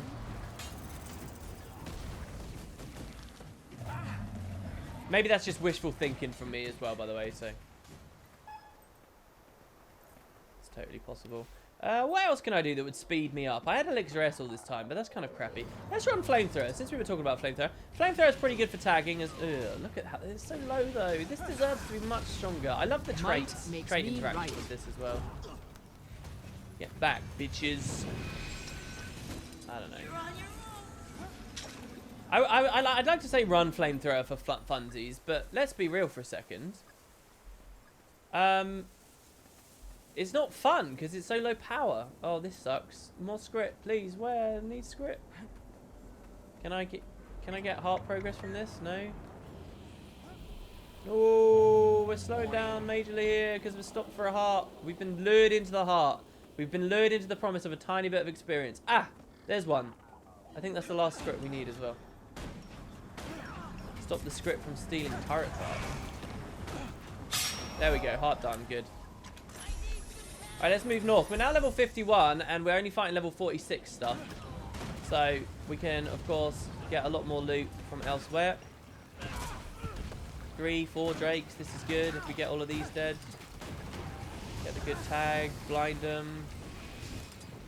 Also, guys, how hard is it really now to get the legendary PvP back? Never really PvP'd, but I love the skin. I don't know. I've heard of a lot of people doing it, but I had mine when we were supposed to get it last year. So yeah, I'm going to be a nerd. Might makes me right. Act like a cut above. I don't know. I honestly, I don't know how hard it is to get this year. Please ignore that grenade barrage, which was bloody awful. NG feels nothing like your ritualist SOS in Guild Wars 1. You're right, but there's no reason to think that it can't be pushed into that space with an elite specialization that focuses on augmenting turrets even further. Which, again, I think is a really great way to treat elite specializations. I don't think elite specializations always need to visit new horizons. I think that elite specializations like Daredevil, which feels like Acrobatics Plus, I think is actually really smart because at the core of fun build making, I think, to me, it's taking one thing and finding as many different ways to build it up and up and up and up and up. I think there should be, you know, runes that affect turrets, and there should be sigils that affect turrets, and I think that there should be an elite specialization and a very clear defined core specialization which builds on turrets heavily to the point where you've got all these different things that are all making your turrets feel really strong. And at that point, with all of that stuff in mind, that's, you know, that they balance a worthwhile turret spec there. And so, yeah, that's what I think would be really cool.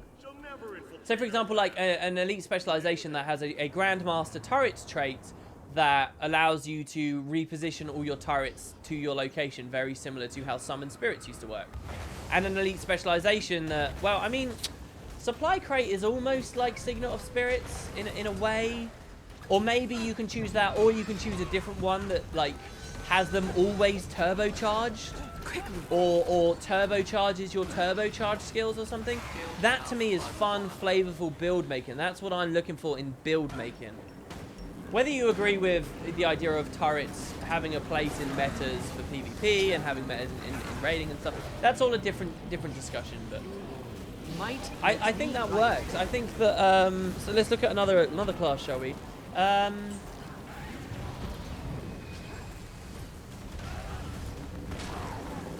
What's a good example?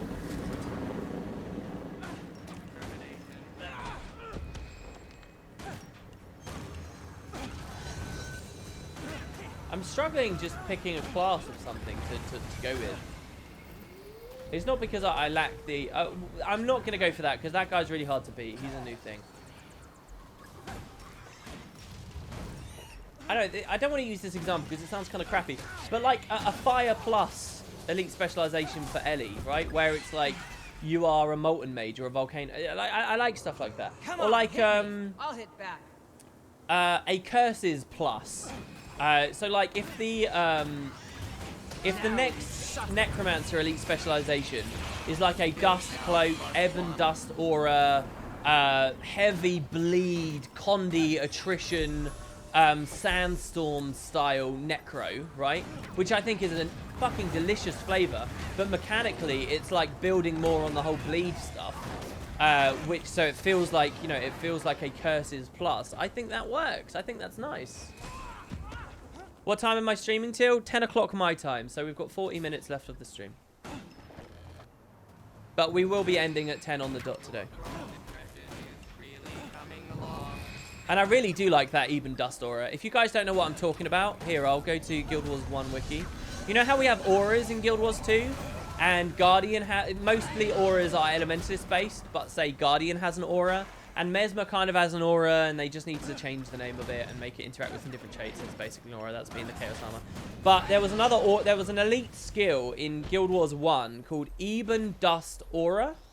And I think that if you look at it, it looks perfect for the new Reaper Shroud. Boing. A deserty themed Reaper Shroud. For a deserty themed Necromancer elite specialization. I love the idea of sandstorms combined with necromantic magic for like a heavy blinding bleeding style gameplay with a new shroud to boot. Even Dust Aura, and check it out, and it can fill in, it can key into Radiant Streams from Guild Wars 2 and all sorts. New blast finishers. Man, it'd be beautiful. So the question is, do we unfog a bit more or go into the next map? I think we go into the next map. Look at this, look at this. We went from Fields of Ruin and we're literally just going north. This is what I did at launch. Other than the obvious Guardian and Revenant, which class do you think should get a new healing spec? Alright, yeah, so there you go. That's a healing... well, no, that's not really a plus idea for the Guardian. Who... Well, I think I think all of them deserve it at some point. So the ones that are weak right now deserve improvement. So Warrior with their shouts deserve improvement. So we're now in level 56 area. We're going to leave this open and we might map swap later. So these are branded. We don't generally want to worry about branded too much. So this map is 50 to 60. And the brand is already 56. So I'm actually going to go down this way into the forest and we're going to kill stuff around here. But look at the icon for that Dervish skill, Even Dust Aura. Look at how good that is. They'd be bonkers not to put that on Necromancer or maybe Revenant in the next expansion, if the next expansion is indeed in the Crystal Desert. They'd be bonkers not to use that.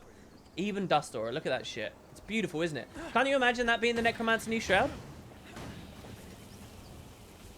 I'm not talking about the mechanics of the skill so much as I'm talking about the theme of the skill.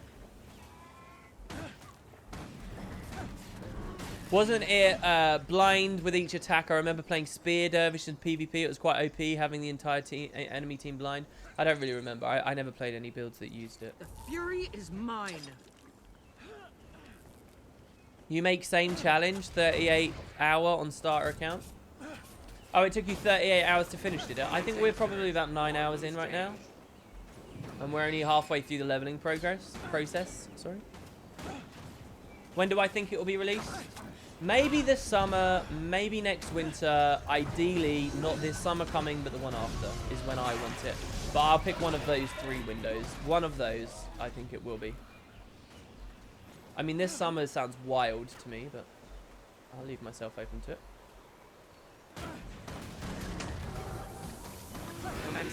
You can imagine it because it was leaked. How do you keep yourself not being burnt out from grinding? I'm constantly trying to grind ascended gear. This is my goal, but the grind is tough. Well, I would suggest to you, it's a bit late, but maybe watch my series and you should hopefully find some very non-grindy, easy access ways to complete your stuff. We need another defense event. I want Carla's event to go up, really. So we're much more consistently getting over 1,000 bonus experience now, but that's just by virtue of the fact that we're leveling higher, so they're giving us more experience. You don't think 3 is going to last that long? What do you mean, sorry? 3? By Raven, there's no end to Tyria. As a Mesmer main, I would like a healing spec, although I have no idea how it would work. Alright, there's a good example. A Mantras Plus style thing. Or this isn't quite the same, but like a Phantasms Plus, right? The thing is, Phantasm traits are distributed all over the place, so whatever. But the idea of an elite specialization that hones in on Phantasms, I think, is not maybe the right kind of thing. Alright, here we go. So let's drop a supply crate here and let everyone res those up while we sell. Thanks for the resub there. I've just noticed I haven't looked at any overlays. Thank you so much, Lexu. 17, dude. Jesus. 17. What?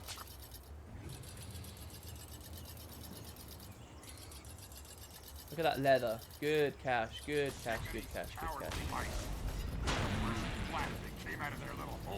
So these guys are breaking out of cages. I'm hoping that they'll spawn a lot of stuff. The thing is with events, guys, is the mobs that event spawn have only just spawned, and so they'll never really give you great bonus experience.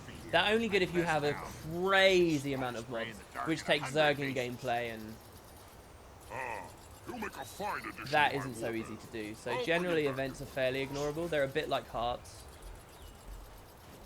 Release the hound, release the hound, release the hound. Okay.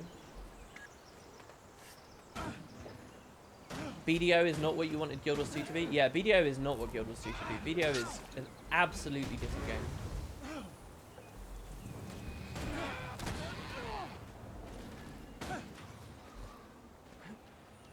You'd love a Guardian tank spec? Oh, I'm sure you would. Everyone would. A Guardian heal spec? Yep, and a Guardian burn spec in that order. Hurry up. In that order. So you'd go tank first, heal second. Yeah, I would go that order too. You know what? Yeah, actually, I think I agree with you there. I'd go that order as well. I'm not sure whether they'll add tomes back on Guardian, though, next. And I don't know whether that conflicts with the idea of a tank spec. Can you have a tome-based tank Guardian spec? What would you call it? The Sentinel? I love that Berserker is the name for Warrior, because what that does is that clearly demonstrates they're not scared to double up. Right? They had a Berserker elite spec and a Berserker stat type. It would have been absurd for them to try and avoid that. So that means Nomad can be a special elite spec. Sentinel can be an elite spec. And do you know what I particularly like? I particularly like the idea that if they're going to double up, that they make the stat work really well. So, one thing I would say, first of all, one of the more common ideas for traits that ArenaNet have in Guild Wars 2 are stat conversion traits. Now, stat conversion traits are really interesting. So I'm talking about stuff like Elementalist Fire attunement has power overwhelming, okay? And what this does is it transfers your power into additional condition damage. Now, and every class has these. They're all over the place, right? They are all over the place. Now, I actually think that those kinds of traits are really, really interesting, and they're a very fun idea. And they're an idea that, if they were balanced well enough, would really encourage different stat types being ran, and are very strong for the build making scene in Guild Wars 2. The problem is these stats are almost unanimously far too weak, and they're pitted against other options that nearly always make them ludicrously underpowered, and you'd never pick them. So, for example, an Elementalist who wants to play condition damage, okay, might look at power overwhelming and think, oh, that gives me power. That gives me condition damage. Great, I'll run it. Except for the fact that it's competing with fire attunement cooldowns, which is way stronger for condition damage because it allows you to apply so many more burns. So you literally will never, ever, ever, no matter what stat combo you're running, run power overwhelming. It is incredibly rare for a player to feel rewarded and feel the impact, and actually for it to be a good idea to run a stat conversion trait. But stat conversion traits generally, I think, if they were balanced well, are really fun and would do a lot. So number one thing I'd like to say that I'd like to see ArenaNet do, is I'd like them to improve, to seriously look at them and up the potency of them, right? They come at a big cost of utility in that trait slot often, but they need to be strong enough to actually be worthwhile. Right now, they're all just unanimously slotted at a certain percent based on whether they're Master, Grandmaster, or Adept, rather than being correctly balanced based on what they're competing with, which is what they should be. So they've gone like with the lazy, easier option right now, which is really unfortunate, and it screwed them up. Anyway, so that's story number one about stat conversion traits. But here's the other thing I'd love to see them do with stat conversion traits. I'd love to see double stat conversion traits. So, for example, what this would allow them to do is, so let's say that the Sentinel becomes a new warrior tank elite specialization. What I'd love the Sentinel to have is a Grandmaster stat conversion trait, which transfers vitality into power, and it transfers toughness into power. Both at the same time in the one Grandmaster with heavy potency. Because what that does, guys, or transfers them both into vitality. So it transfers toughness into vitality and power into vitality. Because that has epic synergy with the Sentinel stat set, which is power, toughness, vitality, with vitality as the main. So that is some cool build making, isn't it? That's like got this really flavorful, and let's not talk about what its place would be, and you know, it can have other traits that make that more meaningful and more necessary, the content itself. But in terms of build making, that is really fun and really flavorful. Because what you're doing is you're building Sentinel stat stuff to complement a Sentinel trait on the Sentinel elite specialization, and it all rolls together into this juicy, you know, burrito of a build, right? That has got all these beautiful flavors that all complement this one delicious experience. That, God, what kind of crap am I talking about here? That, to me, that's strong build making. And so, yeah, I want to see double conversion stat, and they could do that all over the place. They could do that for a Nomad Guardian, you know, an elite specialization that's the Nomad Guard or whatever, and they're all rolling together. I'd really like that. And for taking stat conversion traits into a place where they're actually fun, that's the kind of thing I want to see them do.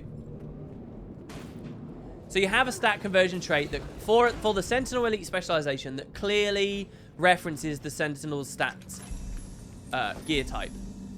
And then you get Sentinels wearing Sentinel stuff. I think that all works really well. What do you guys think? I'm not really seeing any response to it, so I'm guessing that maybe this is crap. Either I haven't explained it very well, or it's a crap idea that no one's actually that excited about. I think that would be so good. It could show up on Boot's bad builds.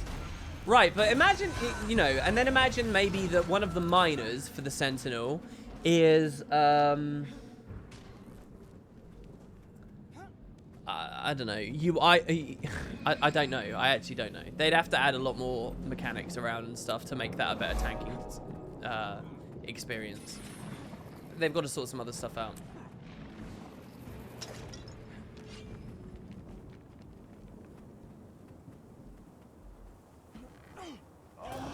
Action Sloth says it would be a really interesting Grandmaster. There you go. Thank you. There we go. One person in the whole world. I'm happy now. I'm satisfied. I feel like leveling slowed way down. Is this because I've been ranting and not properly tagging? Is it because I'm not hitting objectives fast enough, smartly enough? Do you know where I really want to go on this map? I want to go in the hidden underground separatist hideout place. I think that would give us a lot of stuff. It's like around here, isn't it? So let's try that. but you don't have Sentinels in PvP. They can add a Sentinels amulet in PvP to complement that. And you wouldn't have to exclusively run Sentinels. I'm not saying all Sentinel elite spec people would have to run that, but I'm saying it's an avenue that people could go down. You could run other stuff that has vaguely similar things. You don't have to. That's one Grandmaster of 3, right? That's one Grandmaster of 3. Pick a different Grandmaster if you don't want to run Sentinels. You'd like to see something like that turn all of your vitality into power. Vitality is reduced to the default 0 or something crazy. Another one would be like a triple stack conversion. So it would be this. Let's just go over it again. Sentinels, the stat type is this, guys. It gives you vitality more than anything else. And then it gives you power. And then it gives you toughness, okay? That is what Sentinels is. Power, toughness, and vitality, right?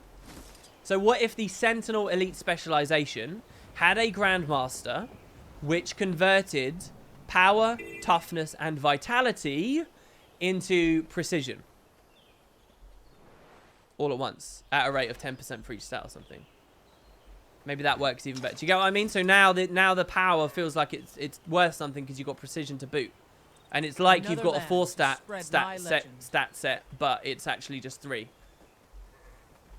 I don't know how to get into that place. How do we do it? Is it on this lake? Is it over here? This reminds me of that video I did with Boots before. You just really missed the streams, man. It feels good to be somewhat back. Oh, dude, it's nice to see you. Welcome, welcome. Didn't I talk to you just the other day?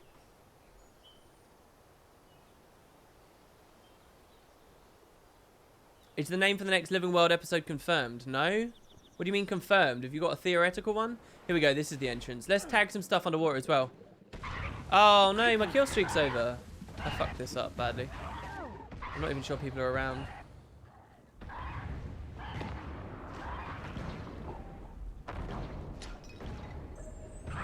I'm expecting the next Living World episode maybe the end of February, something like that.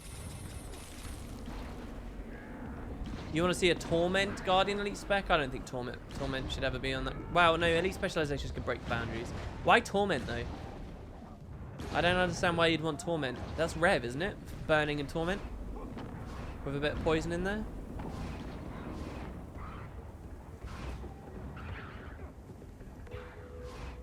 Fish Slayer. Oh, yeah. 500 out of 500 kills. That's what I'm talking about. Let's kill this Barracuda.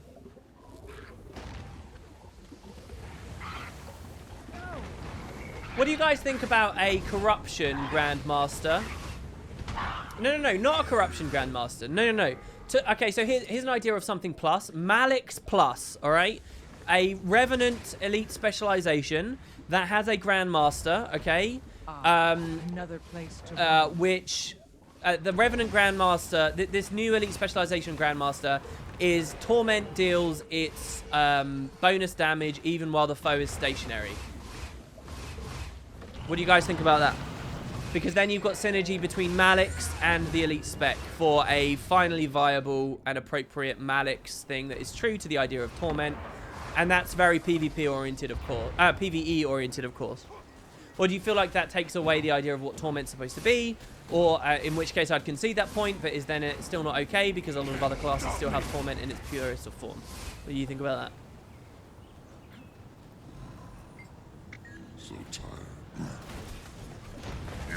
Or what about a Grandmaster? Same idea. It's a Revenant Elite Specialization Grandmaster.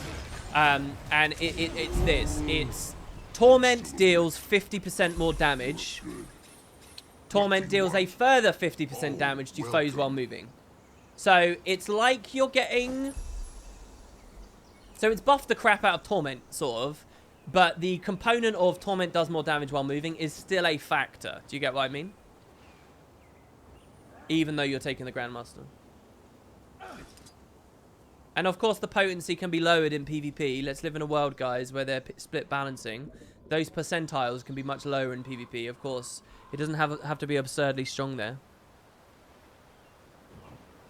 Why would you rather give Rev more burning instead of Torment? Why the fuck would you do that? I don't understand that. Why? We have enough burning classes. Ellie shits out tons of burning. Guardian shits out tons of burning. Engineer shits out tons of burning. Why, just because they are successful at burning, are you so narrow-minded that you think the only way that like, why? Why? Just play one of those. The specs already exist. I don't get it. I don't get it. Keep Rev about poison and torment. Address the things that are holding that back. That's what I would say anyway. I don't know. Maybe it's just me. I don't think we need more burning things. You need to address the fact that torment is not strong enough in PvE. Okay, Fractal done so I can reply. I was wondering why you only find the conversion trait. I was wondering why you find those conversion traits so interesting. I only pick those when there's nothing else good in that slot. Not saying that it can't be good, but they're not really interesting for build making if they only give more stats. No, I think they are interesting for build making because because of their influence on the gear you choose. If these were potent, okay, now again, you have to put to the side your current experience of Guild Wars 2 and the fact that they're obviously not potent. I'm not arguing that they're potent. I'm not arguing that they're good. I'm saying as a core idea of a trait, if they were balanced to be enticing options, I think they can promote a lot more diversity in the kinds of stat sets that you run than many other traits do. And again, I feel like this all should be embraced. There are people out there who say no, stats should never be on gear, blah blah blah. But I say otherwise. I say that should all be embraced, and that's why I find that very interesting. And I find the idea of min-maxing that I feel like it gives classes niches that they otherwise wouldn't have. So picture a class where where they have a conversion that it's like power becomes ferocity. I don't know whether someone does have that already. Power becomes ferocity. It sounds like that might already exist. But that class, in theory, is now in a space where they can have higher ferocity than anyone else in the entire game. And they get, and that's cool. I like that. So if it was put in a place where, I don't know, it's sort of that purity of purpose argument again. Purity of place, sorry. It's like, yeah, and it's something fun. It's something significant that you can go for that other classes don't have access to. It's nice to be able to say, yeah, as a necromancer, you get more out of vitality out of toughness because your toughness doubles your power while you're in shroud or whatever. Right? Which is another one of the kind of more interesting conversion traits they've got in there. I mean, Necro has a little bit of that anyway because it's got the trait where it gets so much precision it can run like Valkyrie. But you get what I mean. That's what excites me about those. And if they were strong enough that you really felt the difference. Maybe it's just me as an individual, but I like those. You wish Lifesteal was better? Yeah, okay, there you go. That's another idea. A Blood Magic plus Elite Specialization, I think, is a fantastic idea. You don't need to buff current vampirism things, but add a Blood Mage, the Banshee or whatever. Add the Vampire Elite spec at some point in the future that buffs the shit out of all those things. Thus, that is designed to complement Blood Magic. Blood Magic plus. The two go hand in hand. Yeah, I actually still need Valkyrie as well. You guys might have noticed in the account tour I don't have it. That's the one big one that I still don't have that I really want. When should the next episode theoretically come out? Well, a lot of people have noticed that it took them about 2 months to do the first 2 episodes. And so now they're like, oh, the next one's clearly going to be in 2. But ArenaNet have always said, moderate yourselves to somewhere around the 3-month mark. So I'm going to do that. I'm going to say, and I'm going to tell my audience, I think it'll be the end of February, not the end of January. If we're pleasantly surprised, we're pleasantly surprised. But I'm going to say end of February still. You've also got to consider that I think the next release is being made by the people who did Bloodstone Fen. And the people who did Bloodstone Fen, by contrast, had that huge content drought of time to work on Bloodstone Fen. And now they've only had the space between now and Bloodstone Fen's release to do it instead, which is a lot less time and potentially more reason to believe now they will have to adhere to the 3 months rather than the blah, blah, blah, blah, blah. Finally found a WP live stream. It's good to see you. We're leveling. Look at this. We're about to hit 55. I'm really happy with this. I'm not going to res those. I'm not going to help defend the tower. I'm going to move them.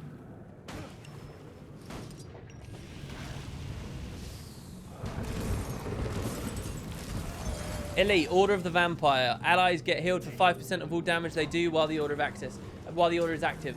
Yeah, I mean, Reaper was great, don't get me wrong. Reaper is one of the strongest elite specializations for so many reasons. You can watch my Tempest bitch video on Wood Potatoes too if you want to understand a bit more of why I think that. But it was so good for so many reasons. But I am sad because what I want more than anything else is an Orders Necro. I want the Blood Magic Necro. I want the Orders. I think that would be so cool. I want the Vampire. Come on, hit me. I'll hit back. I want like the Order of Apostasy. Oh, it'd be so good. It'd be so excellent. As you approach it, the cascading falls. You can feel the life force of every creature branded by the dragon's breath, cleansing itself in the water.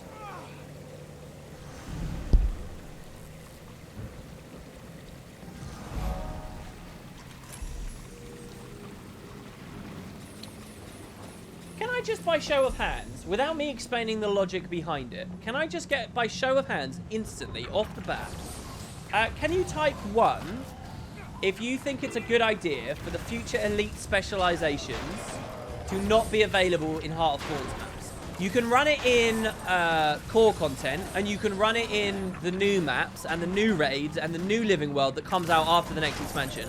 But you cannot run it in Heart of Thorns raids, Heart of Thorns living world, or Heart of Thorns maps. By show of hands, who understands why I would make that suggestion, and who would be happy with that? Because that would free them up so much to be so much more comfortable. It would free them up from their alacrity discussions. It would free them up from so much stuff.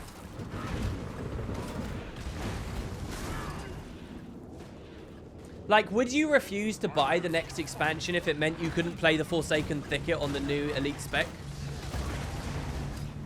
Oh, I can't play the Even Dusthor Necromancer in Forsaken Thicket, so I'm not buying the next expansion. Like, I don't really know how many people would be like that.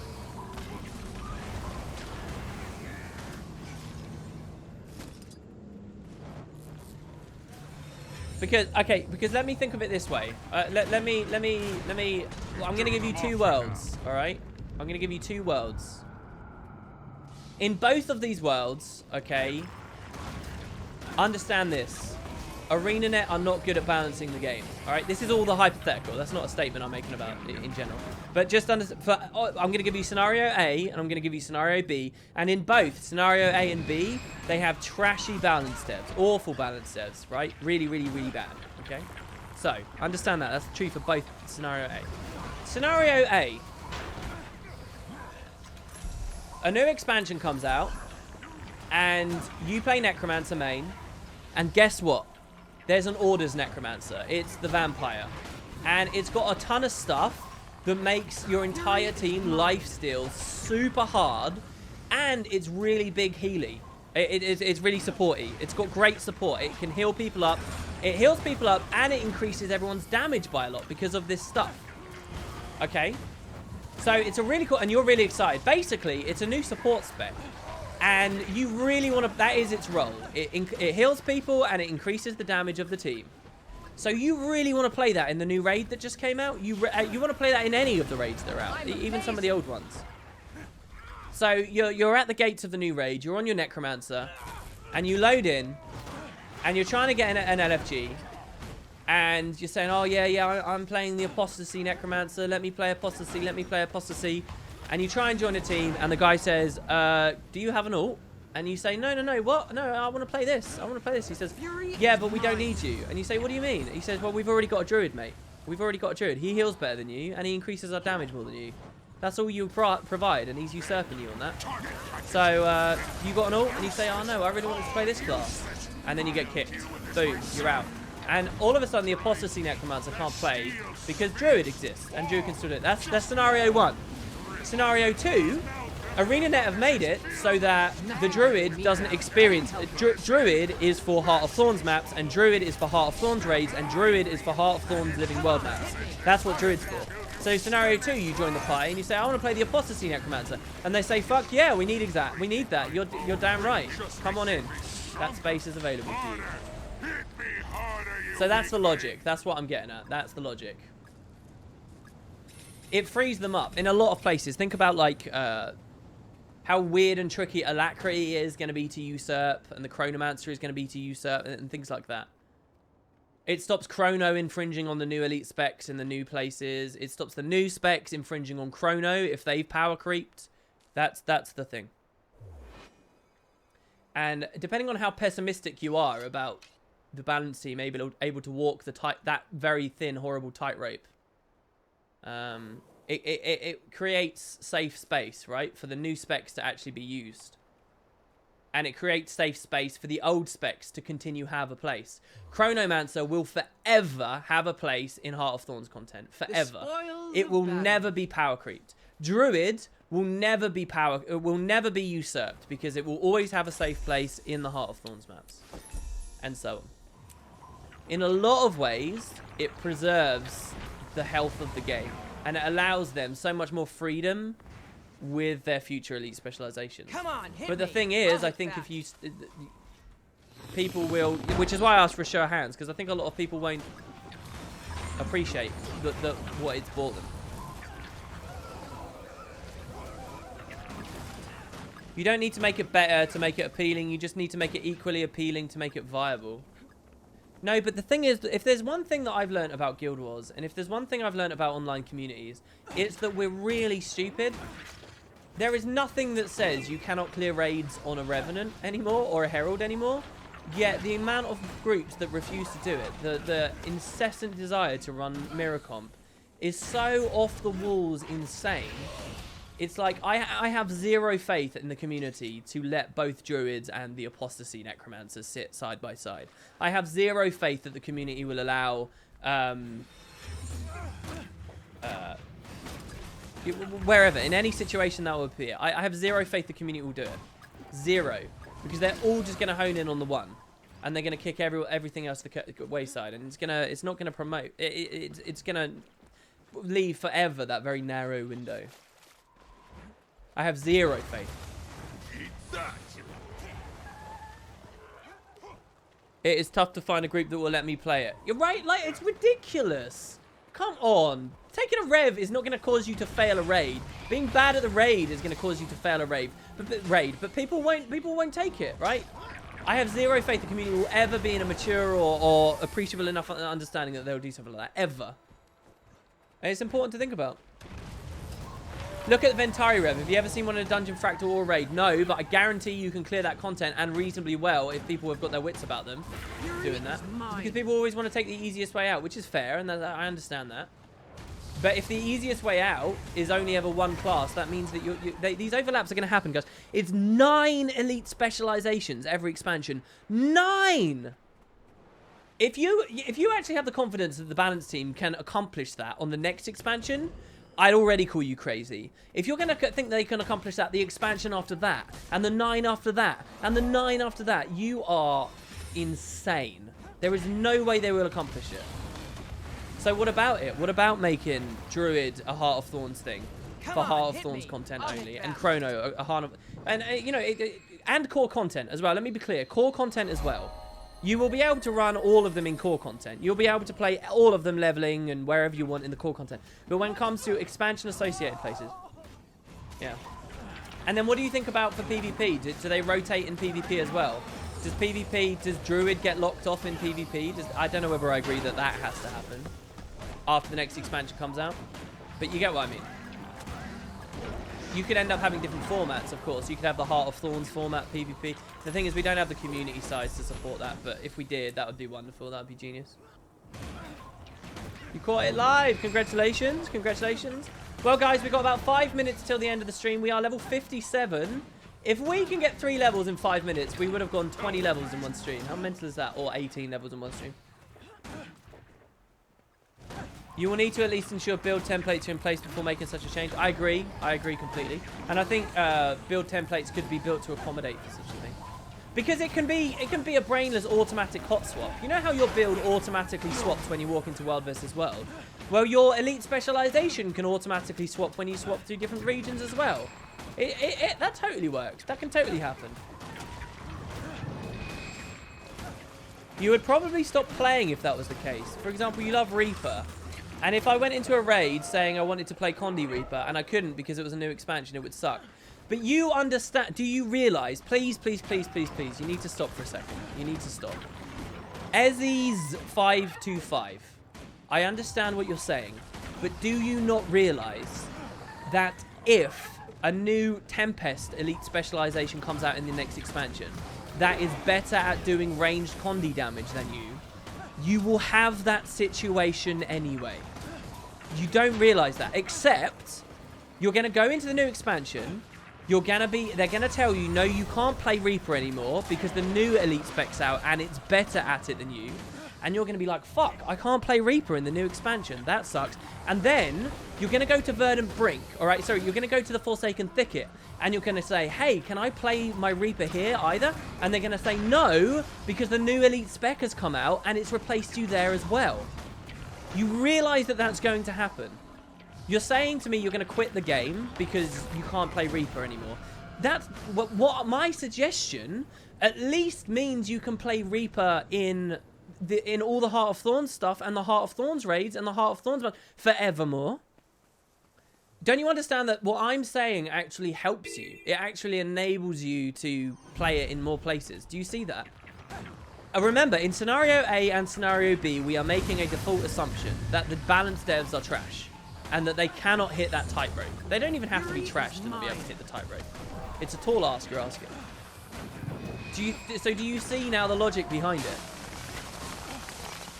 The problem is, guys, that I feel like I can explain this to you, but it's going to be so... If they ever went with that idea, it would be so hard to explain that to your average casual Guild Wars tour. Like, I mean, honestly, I'm going to deposit this egg. We're going to start selling here. All right, and we're going to wind down, guys. We just hit a level. That's level 58, actually. All right, look, in fact, I'll tell you what. We're going to stop right here, right now. We're going to go to character select to not bloat the hours played. WP, you're limiting freedom in this way. The other guilds and friends can still play any way they want. It makes no sense what you're saying. It does make sense, though, because, yes, you can hone in on a very narrow, niche, tiny little part of the community that will be happy enough to let you play Reaper. But what's important is not those narrow little communities. What's important is the LFG experience. It's the new player experience. It's getting people embedded in communities in the first place. And in that environment, you absolutely will not have that freedom. It's the kind of fake bullshit freedom that you think exists, but actually doesn't.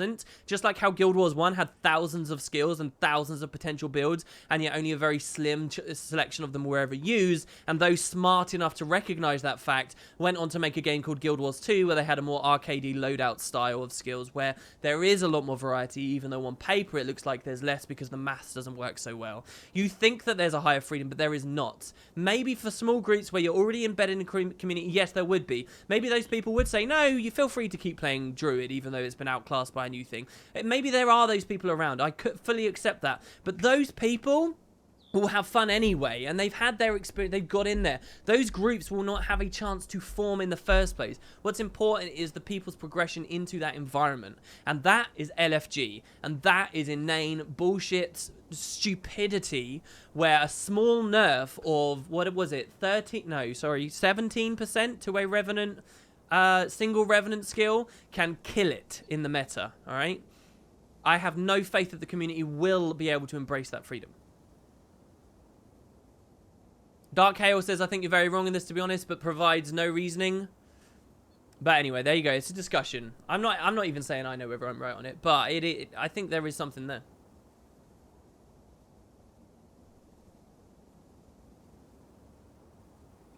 But there you go, guys. Bit of discussion about a wide variety of different things. Thank you very much for turning up to the stream today. It was great to get another 20 levels. I hope to do a lot more. We will be level 80 before you know it. I'll try to look at expert stuff. If you want to be a part of the guild, again, remember, send that mail in-game. We have 300 slots. There's going to be a freaking epic event. Don't forget about Discord. Don't forget about the lottery. Don't forget to have fun and take it easy. Be very careful with yourselves, guys. And I will see you at the very latest next week. Have a wonderful one, guys. Take it easy. I'll see you next time.